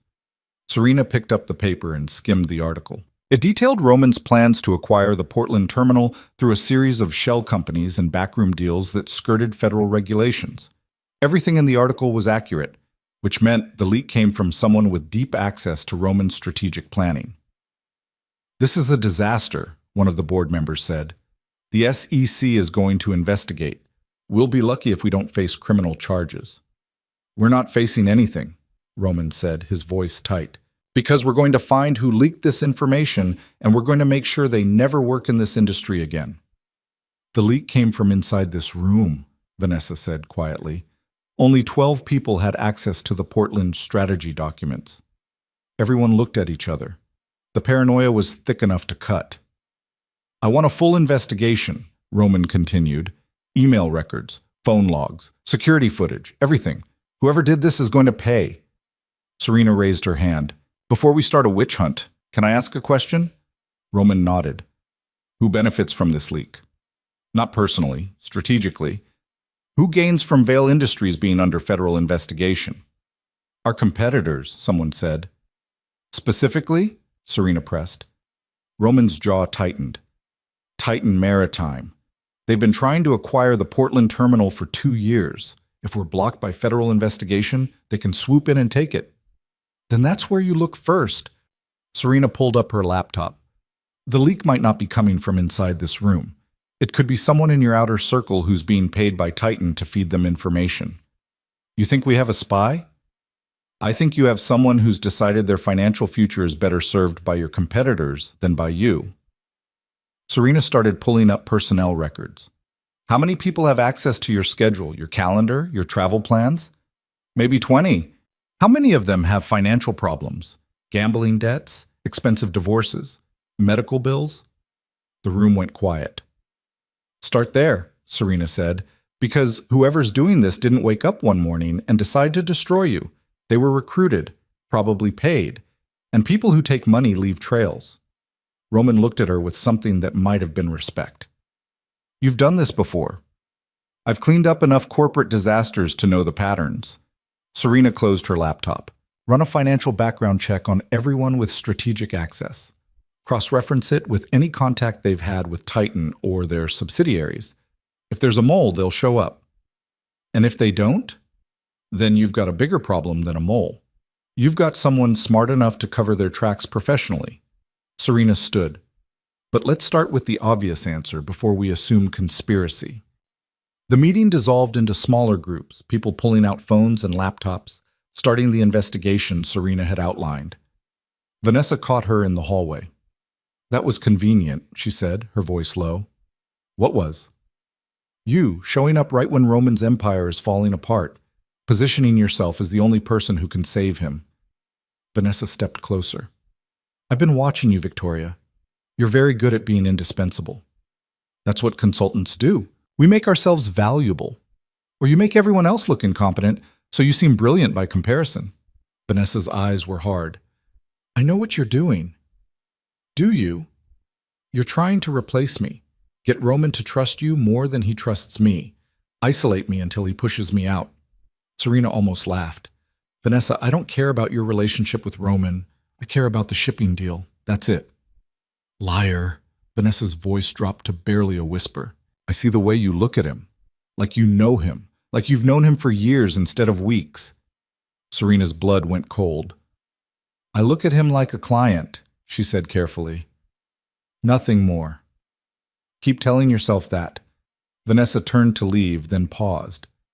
Just remember, I've survived in Roman's world a lot longer than you have, and I didn't do it by playing nice. She walked away. Serena stood in the empty hallway, her heart racing. Vanessa was getting suspicious, which meant Victoria Blackwell's time was running out. 3 days later, the investigation found Roman's mole. His name was Peter Grayson. Senior analyst. Access to all strategic documents. And according to the financial records, he deposited $30,000 into his account 2 weeks before the Portland leak. Roman fired him immediately and turned the evidence over to the FBI. But the damage was done. The SEC opened a formal investigation into Vail Industries. The Portland deal was dead, and Roman's stock price dropped 15% in a single day. Serena watched it all from the cabin, holding Noah and trying not to feel the sick satisfaction of watching Roman's empire crumble. This wasn't her work. She hadn't planted Grayson, hadn't orchestrated the leak, but she'd helped Roman find the mole, which meant she'd cemented Victoria Blackwell's position as his most trusted advisor. And that was dangerous, because the closer she got to Roman, the harder it would be to maintain the distance that kept her safe. You need to pull back, Dr. Harmon said that evening. She'd come by to check on Noah and found Serena staring at news coverage of Vail Industries' collapse. You're getting too deep. I'm exactly where I need to be. You're losing yourself. I can see it. Dr. Harmon sat down beside her. When you first came here, you were clear about what you wanted. Survival, safety, a future for your son. Now you're playing corporate spy and spending more time in Manhattan than you do with Noah. Noah is fine. Noah needs his mother, not a ghost who shows up between revenge schemes. The words hit like a slap. I am his mother. Are you? Because right now you're Victoria Blackwell, and I'm watching Serena disappear. Serena looked down at Noah, sleeping in her arms. He looked so peaceful, so trusting, like he knew his mother would protect him from everything. But Serena wasn't protecting him. She was chasing ghosts. I'm almost done, she said quietly. One more move and Roman will know everything. Then I can walk away. Will you? Dr. Harmon's expression was sad. Or will there always be one more move? One more thing you need to do before you're satisfied? Serena didn't have an answer. Dr. Harmon left without pushing further. That night, Serena couldn't sleep. She lay in bed, staring at the ceiling, thinking about Victoria Blackwell and Serena Vail and which one of them was real. Her phone buzzed, a text from an unknown number. I know who you are. Serena's blood turned to ice. She sat up, staring at the screen, her hands shaking. Another text. Meet me tomorrow, noon. The coffee shop on 5th and Madison. Come alone. Serena's mind raced through possibilities. Who knew? How did they find out? Was this a trap? She typed, Who is this? The response came immediately. Someone who can help you, or destroy you. Your choice. Serena stared at the phone for a long time. Then she texted Marcus. We have a problem. The coffee shop was crowded at noon. Serena arrived 15 minutes early, scanning faces, looking for threats. Marcus was positioned across the street in the SUV, watching through long-range cameras. I don't like this, he said through the earpiece. It smells like a setup. Noted. Serena ordered coffee she wouldn't drink and took a table by the window. At exactly noon, someone sat down across from her, Richard Chen. Serena's breath caught. Chen was in his 50s, gray hair, expensive suit, the kind of man who looked like money because he had so much of it that nothing else mattered. He was the CEO of Meridian Shipping, the partner who'd pulled out of Roman's deal. Ms. Blackwell, he said, smiling. Or should I call you Mrs. Vail? Serena's world tilted. I don't know what you're talking about. Yes, you do. Chen pulled out a tablet and slid it across the table. Facial recognition software, very advanced, very expensive. I ran it on every person who's been in contact with Roman Vail in the past year. On the screen was a split image. Victoria Blackwell on the left, Serena Vail on the right. The match probability, 93%. The contacts change your eye color. The hair dye is good. The mannerisms are excellent. Chen leaned back. But bone structure doesn't lie. You're Roman Vale's missing wife. Serena's mind raced. Deny it? Run? Attack? What do you want? She said instead. Chen smiled wider. Now we're getting somewhere. He ordered coffee. The waitress brought it. Chen added cream and sugar like they were discussing the weather instead of Serena's entire life. I want the same thing you do, he said finally. I want to destroy Roman Vale. Why? Because 3 years ago, Roman destroyed my brother. Hostile takeover of his shipping company. He didn't just buy him out. He dismantled everything my brother had built and sold it for parts. Chen's expression darkened. My brother killed himself 6 months later. Left a note saying Roman Vale took everything worth living for. Serena felt cold all over. I'm sorry. I don't want your sympathy. I want your cooperation. Chen leaned forward. I know what Roman did to you, the hurricane, the abandonment. I know about the forged evidence and Vanessa Crow's involvement. I know you gave birth alone and you've been living in hiding for almost a year. How? I have resources, just like you do. Chen's smile was sharp. I've been watching Roman self-destruct for months. The failed deals, the corporate leaks, the SEC investigation. I thought it was my work at first, but then I realized someone else was in the game. You've been sabotaging him too. I planted the mole. Peter Grayson worked for me. Chen shrugged. But you've been more effective. The tech merger collapse, the real estate disaster. Those were elegant, subtle, the kind of thing that looks like bad luck instead of sabotage. I didn't sabotage the shipping deal. You pulled out yourself. I know. I pulled out because I got a better offer from Titan Maritime, but also because I wanted to see what Roman would do when his golden opportunity collapsed. Chen took a sip of coffee. Turns out, he hired the best consultant in the business, who happens to be his supposedly dead wife. Serena didn't say anything.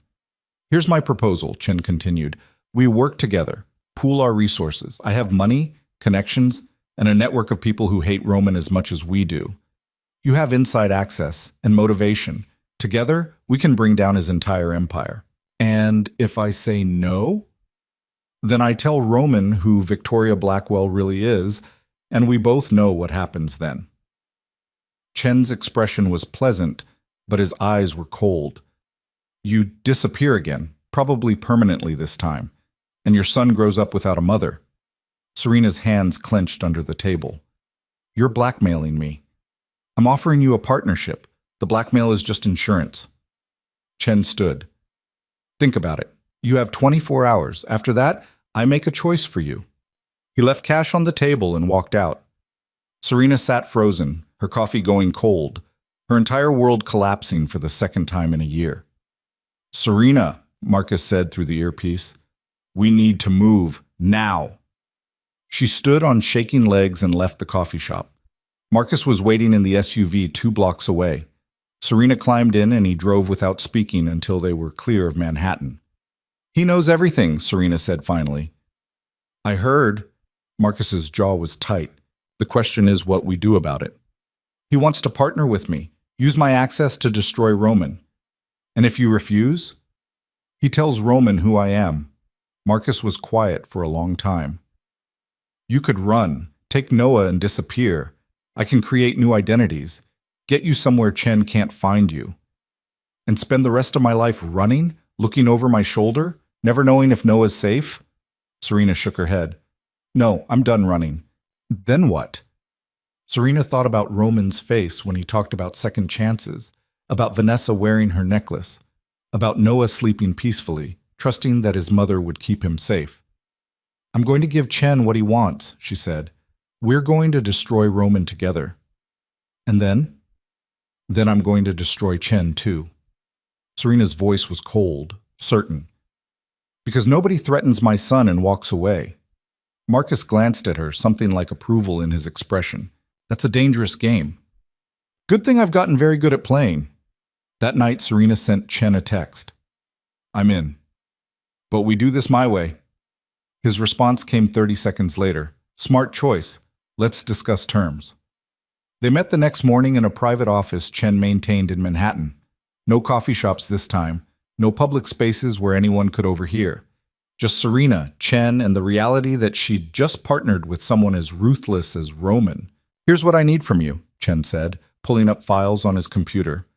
Complete access to Roman's strategic planning. Every deal, every acquisition, every weakness. And what do I get? Protection, money, and a guarantee that when this is over, you and your son can disappear completely. New identities, new country if you want. Somewhere Roman can never find you. How do I know you'll keep that promise? Because I'm not Roman Vale. I keep my word. Chen met her eyes. I want him destroyed, not you. Help me finish what you started, and you'll be free. Serena thought about Noah, about the life she wanted to give him, about the possibility of actually being safe instead of just hiding. All right, she said, let's burn it all down. Chen smiled. Welcome to the team, Serena. And just like that, Victoria Blackwell became a double agent working to destroy the man she used to love. The partnership with Chen lasted exactly 3 weeks before Serena realized he was just as dangerous as Roman. Maybe more. Roman destroyed people out of arrogance and greed. Chen did it for sport. I need you to plant this in Roman's office, Chen said during one of their morning meetings, sliding a USB drive across the table. It'll give me access to his entire network, email, files, everything. Serena picked up the drive. What are you planning to do with it? Whatever it takes to finish him. That's not an answer. Chen's smile was cold. You want specifics? Fine. I'm going to steal every piece of proprietary information Roman has. Then I'm going to sell it to his competitors. By the time I'm done, Vale Industries won't just collapse. It'll be gutted and sold for scrap. And the employees? The people who work for him? They lose everything too? Collateral damage. Chen shrugged. You wanted revenge, Serena. This is what it looks like. Serena stared at the USB drive and thought about the analysts and assistants and low-level employees who had nothing to do with what Roman had done to her. People with families, mortgages, student loans, lives that would be destroyed because she wanted to hurt one man. I need time to think about this, she said. You have 24 hours. After that, I'm moving forward with or without you. Serena left the meeting and drove back to the cabin in silence. Marcus was waiting on the porch with Noah. Her son had learned to walk in the past 2 weeks, and he toddled toward her on unsteady legs, his face lighting up when he saw her. Mama! The word hit her like a punch to the chest. It was the first time he'd said it clearly. Serena dropped to her knees and caught him as he stumbled into her arms. Hi, baby. Hi, my sweet boy. Noah laughed and grabbed her face with both hands, his grip surprisingly strong for someone so small. He's been saying it all morning, Marcus said. Waiting for you to come home. Home. Serena looked around at the cabin, the sagging porch, the weathered wood, the lake in the distance. This place that didn't exist on any map. This place that had kept them safe for almost a year. This was home now. Not the mansion, not the life she'd lost. This. I can't do it, she said quietly. Marcus sat down on his porch steps. Can't do what? Chen wants me to destroy Roman completely. Not just his reputation or his business deals. Everything. And I thought that's what I wanted, but... Serena looked down at Noah. But if I do this, I'm no better than Roman. I'm just another person who destroys lives because I can. So what are you going to do? I'm going to finish this my way. Serena stood, still holding Noah. Roman needs to face consequences. Real ones. But not like this. She spent the rest of the day planning. By nightfall, she had a strategy that would expose Roman and Vanessa without destroying hundreds of innocent people in the process. It was cleaner, surgical, the kind of revenge that left scars instead of corpses. She called Chen. I'm out, she said. Find someone else to plant your spyware. Chen was quiet for a long moment. That's disappointing. I don't care. You should, because now I have a problem. You know too much about my operations, about my plans. About me. His voice went cold. I can't let you walk away with that information. Try to stop me and I'll expose everything you've done. The corporate espionage, the illegal surveillance, all of it. You'd implicate yourself. I don't care anymore. I'm done playing games. Serena's voice was steady. Leave me alone, Chen. Forget I exist and I'll forget about you. That's not how this works. Then we're going to have a problem. She hung up. Marcus looked at her with something like concern. He's not going to let this go. I know. Serena checked the security cameras Marcus had installed around the cabin, which is why we need to move fast. What's the plan? I'm going to give Roman everything, the truth about the forged evidence, proof of Vanessa's betrayal, documentation of Chen's sabotage. All of it. That'll destroy your cover. Victoria Blackwell was always temporary. I just needed her long enough to get close. Serena pulled up the files she'd been collecting for months. It's time for Serena Vale to come back from the dead. The next morning, Serena walked into Vale Industries for the last time as Victoria Blackwell.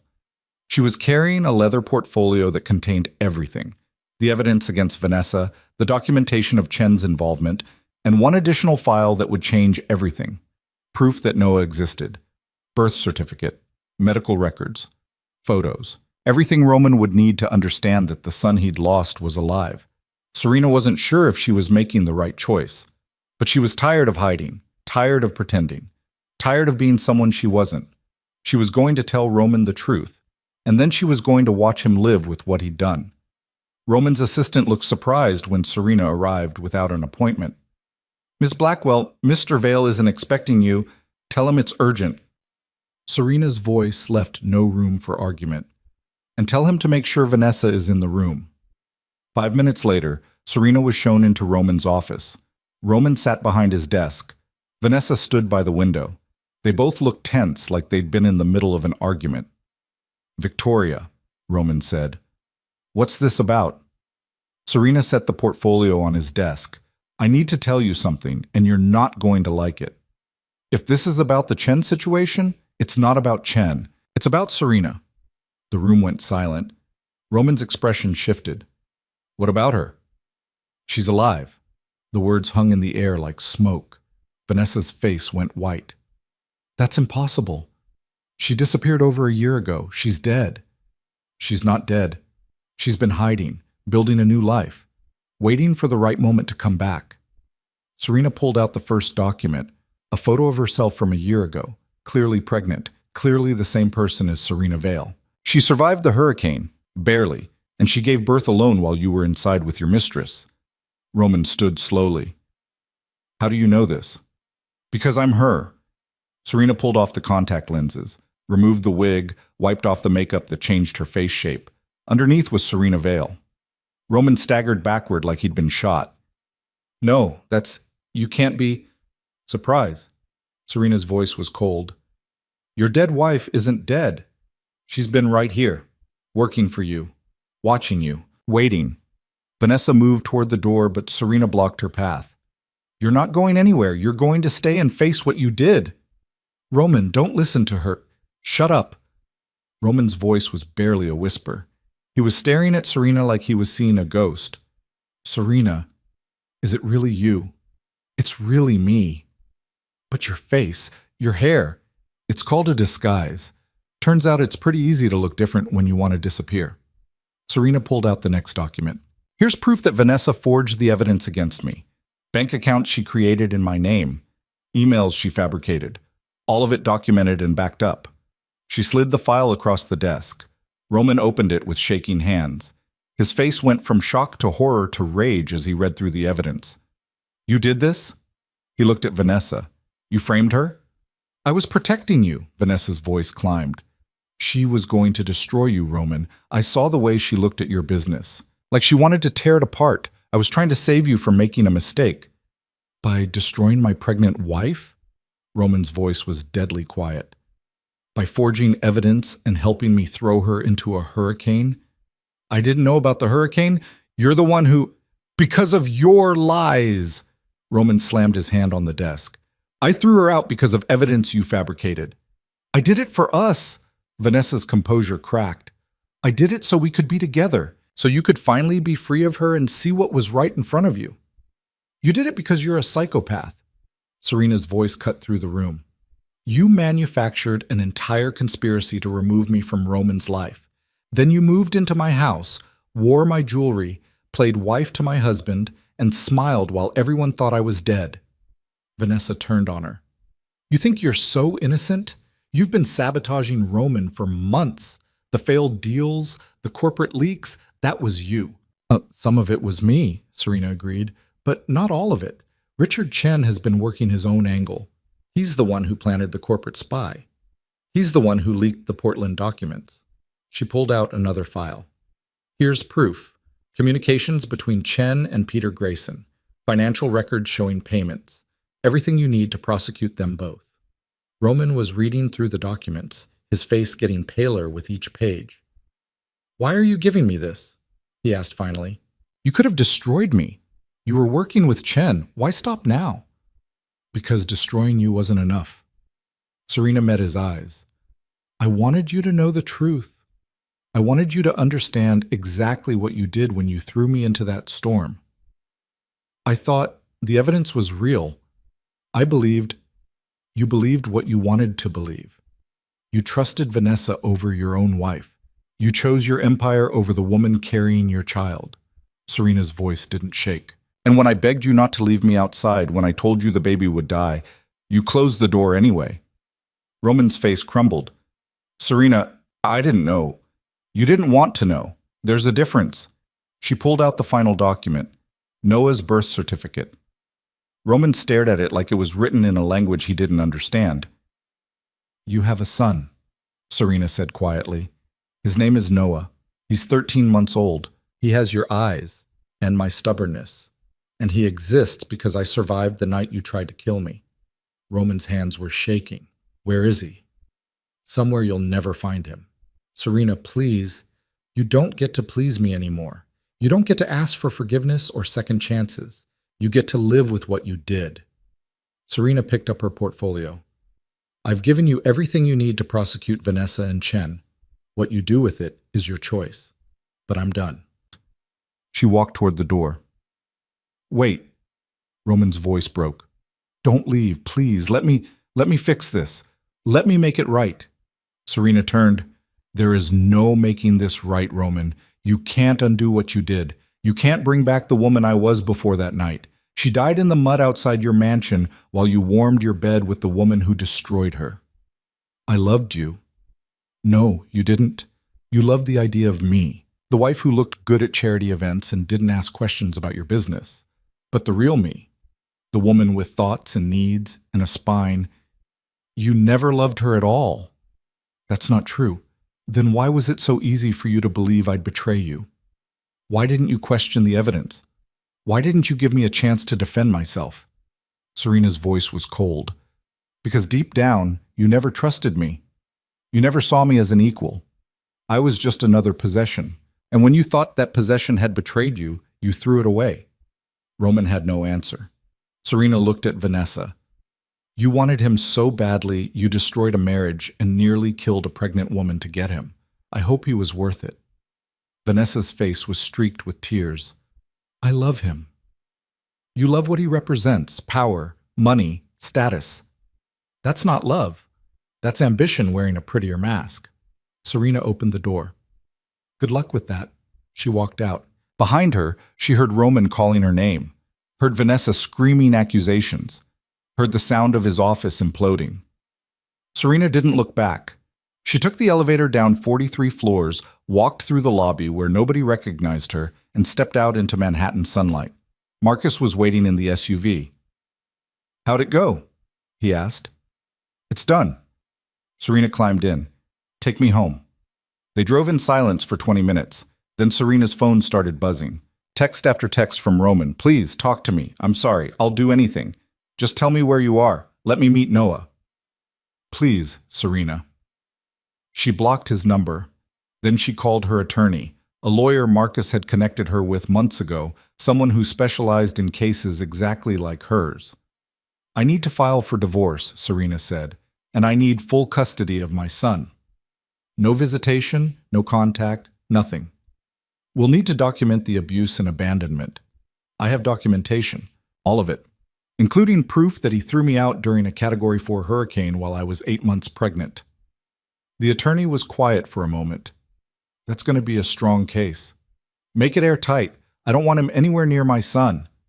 Understood. Serena hung up and leaned her head against the window. It was really over. No more hiding, no more pretending, no more Victoria Blackwell. Just Serena Vale, survivor, ready to build something real. The divorce proceedings took 4 months. Roman fought every step of the way. His lawyers argued that Serena had abandoned the marriage by hiding for over a year, that she'd sabotaged his business, that she'd engaged in corporate espionage. Serena's lawyer presented the evidence systematically, the forged documents that proved Vanessa had framed her, the timeline showing Roman had thrown her out during the hurricane, the medical records from Dr. Harmon documenting Serena's condition when she arrived at the clinic, and the final damning piece, security footage from the mansion. Marcus had obtained it months ago through channels Serena didn't ask about. It showed everything. Roman dragging Serena to the glass doors, her begging, him pushing her outside, the door closing while she pounded on the glass. The judge watched it twice. When the footage ended, he looked at Roman with an expression of pure disgust.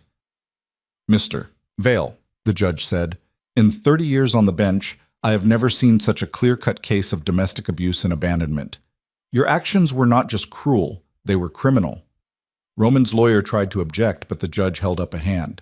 "I'm not finished. You threw your pregnant wife into a Category 4 hurricane based on evidence you didn't verify. You locked her out of her own home while she begged for her life and the life of your unborn child. Then, when she disappeared, you moved your mistress into her home and publicly performed grief while privately moving on with your life." The courtroom was silent. This court finds in favor of the plaintiff. Full divorce granted. Full custody of the minor child to Serena Vale. No visitation rights for Roman Vale. Furthermore, I'm awarding Mrs. Vale 50% of all marital assets, including the mansion and full ownership of the Vale family trust. Roman stood up. "Your Honor, please." "Sit down, Mr. Vale. I'm not done." The judge's voice was ice. "I'm also issuing a permanent restraining order. You are not to contact Mrs. Vale or attempt to locate her or the child in any capacity. If you violate this order, you will face criminal charges. Do you understand?" Roman looked like he'd been gutted. "Yes, Your Honor." "Good. This court is adjourned." The gavel came down. Serena walked out of the courtroom with Marcus beside her and Noah in her arms. She didn't look back. Outside, reporters were waiting. The story had gone national weeks ago. The billionaire who'd tried to kill his pregnant wife, the mistress who'd framed her, the wife who came back from the dead to expose it all. Cameras flashed. Questions were shouted.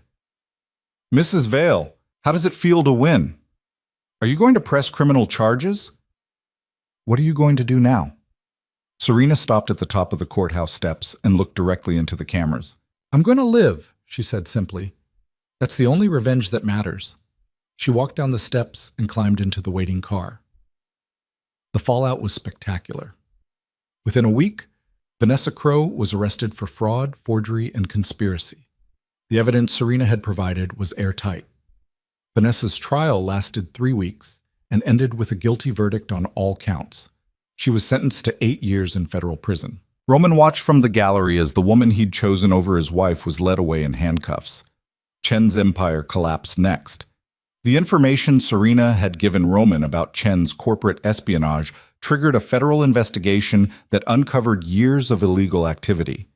Chen was arrested, his assets frozen, his company dissolved. Vale Industries survived, but just barely. Roman managed to retain control, but the company's reputation was destroyed. Investors pulled out. Partners terminated contracts.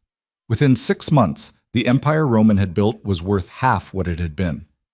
Serena watched it all from the cabin by the lake. She'd sold the mansion, refused to ever set foot in it again, and used the money to buy a real home. Something smaller, warmer, with a yard where Noah could play and windows that opened instead of staying locked.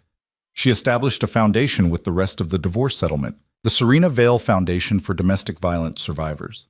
It provided housing, legal support, and resources for women escaping abusive relationships. Dr. Harmon ran it. Marcus handled security, and Serena finally rested. 1 year after the divorce was finalized, Serena stood in the kitchen of her new home, watching Noah play in the backyard. He was 2 now. Running, talking, laughing. A happy, healthy child who knew nothing about hurricanes or locked doors or fathers who chose power over love. He just knew his mother loved him. That was enough. The doorbell rang. Serena wasn't expecting anyone, but she'd learned to stop being paranoid about every unexpected visitor. Marcus had installed security that would make Fort Knox jealous.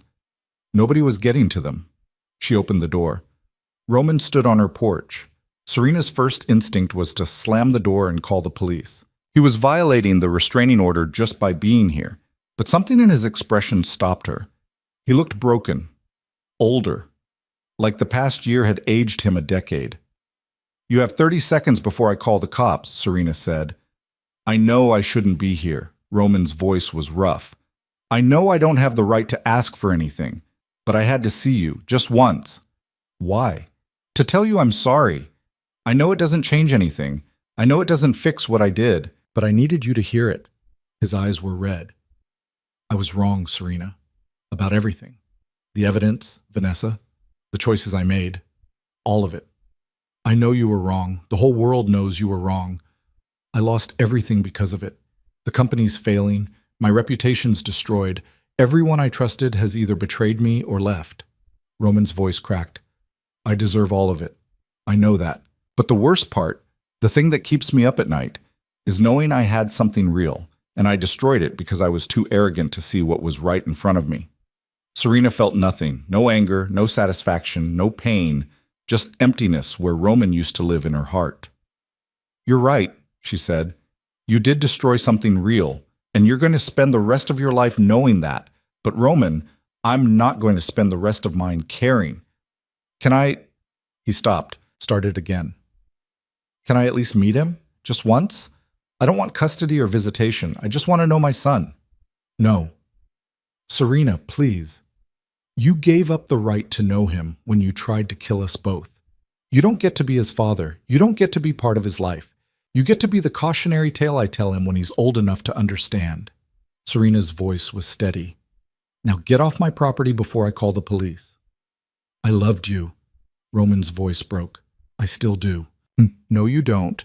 You love the idea of what you lost, but you never loved me enough to protect me. You never loved me enough to trust me. You never loved me at all." Serena stepped back. "Goodbye, Roman." She closed the door. Through the window, she watched him stand on the porch for a long moment, his shoulders shaking. Then he turned and walked away. Serena watched until his car disappeared down the road. Then she went to the backyard where Noah was playing in the sandbox. "Mama!"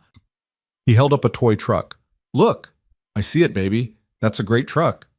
Noah went back to playing, completely absorbed in his imaginary world. Serena sat down on the porch steps and watched her son create stories in the sand. Stories where the trucks were heroes, and the bad guys always lost, and everyone lived happily ever after. She hoped his life would be that simple. She hoped he'd never know what it felt like to be thrown away by someone who was supposed to protect him. And she hoped that when he was old enough to understand what had happened, he'd see that his mother had fought like hell to give him something better. That night, after Noah was asleep, Serena sat on the porch with a glass of wine and looked out at the lake. Marcus joined her. "Heard you had a visitor. Security cameras tell you everything, huh?" "Pretty much. You okay?" "I'm fine. Actually, I think I'm better than fine." Serena took a sip of wine. "I thought seeing him would hurt, or make me angry, but it didn't. I just felt nothing." "That's called healing." "Maybe." Serena looked up at the stars. "Or maybe it's just acceptance. He's gone from my life. I'm gone from his. We're both living with the consequences of the choices we made." "You got the better end of that deal." "Yeah, I did." Serena thought about Noah sleeping inside, about the foundation helping other women escape situations like hers, about the life she'd built from absolutely nothing. "I got everything that actually matters."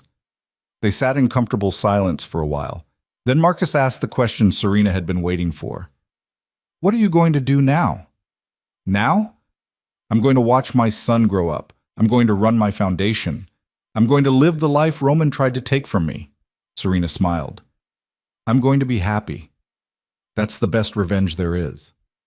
"What about Victoria Blackwell?" "She served her purpose. She got me close enough to expose the truth. But I don't need her anymore." Serena finished her wine. "I'm just Serena now, and that's enough." Marcus nodded. "For what it's worth, I think you're pretty extraordinary." "I'm a survivor, that's all. No, you're someone who was destroyed and chose to rebuild. That's different. That's stronger. He stood. I'm proud of you, Serena. Thanks, Marcus, for everything. He left her alone on the porch. Serena sat under the stars and thought about the woman who'd pounded on glass during a hurricane, begging for mercy that never came. That woman was gone. In her place was someone harder, smarter, and absolutely unwilling to ever be that vulnerable again. Roman had tried to erase her. Instead, he'd created someone unstoppable. 5 years later, Serena stood at a podium in front of 200 women at the annual Serena Vale Foundation Gala. Noah sat in the front row with Dr. Harmon, 7 years old now, his tie slightly crooked, his smile bright. When I started this foundation, Serena said, I didn't know if it would help anyone. I just knew I needed to turn my survival into something that mattered, something that gave other women the chance I almost didn't get. She looked out at the crowd. Donors, survivors, supporters, people who believed in second chances. Over the past 5 years, we've helped over 3,000 women escape abusive situations. We've provided housing, legal support, job training, and most importantly, hope. Because that's what I needed most when I was drowning, the hope that things could be different, that I could be different. Applause filled the room. Tonight, I'm announcing an expansion. The Serena Vale Foundation is opening 5 new shelters across the country. We're doubling our legal aid program, and we're launching an education initiative to teach young people about healthy relationships so they never end up in situations like mine. More applause. Serena's eyes found Noah. He was watching her with pride, even though he was too young to fully understand what his mother had survived to get here. Someday she'd tell him everything, about the hurricane and the betrayal and the year they spent hiding, about how she'd torn herself apart and rebuilt something stronger. But not yet. For now, he just needed to know his mother was a fighter. I used to think revenge meant destroying the person who hurt me, Serena continued. But I learned something better. Revenge is living well. It's refusing to let the person who tried to break you define who you become. It's choosing joy and purpose and love even when everything says you should choose hate. She paused. Roman Vale tried to kill me. He failed. I'm still here. I'm still fighting. And I'm going to keep fighting for every woman who thinks she can't survive. Because we can. We do. And we're stronger than anyone who tried to destroy us could ever understand. The room erupted in applause. Serena stepped down from the podium, and Noah ran to her, wrapping his arms around her waist. Good speech, Mama. Thanks, baby. Did Daddy really try to hurt you? Serena's breath caught. They'd never talked about Roman directly. She told Noah his father wasn't in their lives anymore, that it was complicated, that he'd understand when he was older. Yes, she said carefully. He did. But I survived. And now we have this amazing life because I didn't give up. Noah thought about that. Is he sorry? I think so, but being sorry doesn't fix what he broke. Do you miss him? Serena looked down at her son, this beautiful, perfect child who existed because she'd refused to die in the mud. No, she said honestly. I don't miss him at all. Noah nodded like that made sense. Then he grabbed her hand. Can we get ice cream on the way home? Serena laughed. Yeah, buddy, we can get ice cream. They left the gala together, mother and son, walking into a future that belonged entirely to them. Behind them, in a small apartment across the city, Roman Vale watched coverage of the gala on the news. He saw Serena on stage, confident and powerful and completely beyond his reach. He saw Noah in the front row, a child who'd never know his father. He saw everything he'd lost because he'd chosen power over love. The news anchor was saying something about Serena's foundation, about the lives she'd changed, about her transformation from victim to advocate. Roman turned off the TV. He'd spent 5 years trying to rebuild what he'd destroyed. The company was stable now, profitable again. He'd even started dating, though nothing stuck. But none of it mattered, because every night he came home to an empty apartment and remembered the sound of Serena's voice begging him not to leave her outside. And every morning, he woke up knowing he'd made a choice he could never undo. Vanessa was still in prison. Chen had disappeared after his release, probably using the same networks Marcus had used to hide Serena. Roman was free, successful even. But he was alone. and he would be alone for the rest of his life. Because the woman he'd destroyed had survived, and the man he'd been had not. Meanwhile, across the city, Serena tucked Noah into bed and read him a story about dragons and knights and heroes who saved themselves. When he fell asleep, she kissed his forehead and whispered the same thing she'd whispered every night for 7 years. "You're safe, baby. Nobody will ever hurt you, Mama promises." She meant it. Roman Vale had taken everything from her once. But Serena had built something better from the ashes. She had Noah. She had purpose. She had a life built on her own terms. And most importantly, she had herself. The woman who'd survived the hurricane was gone. In her place stood someone who'd learned that the strongest revenge wasn't destruction.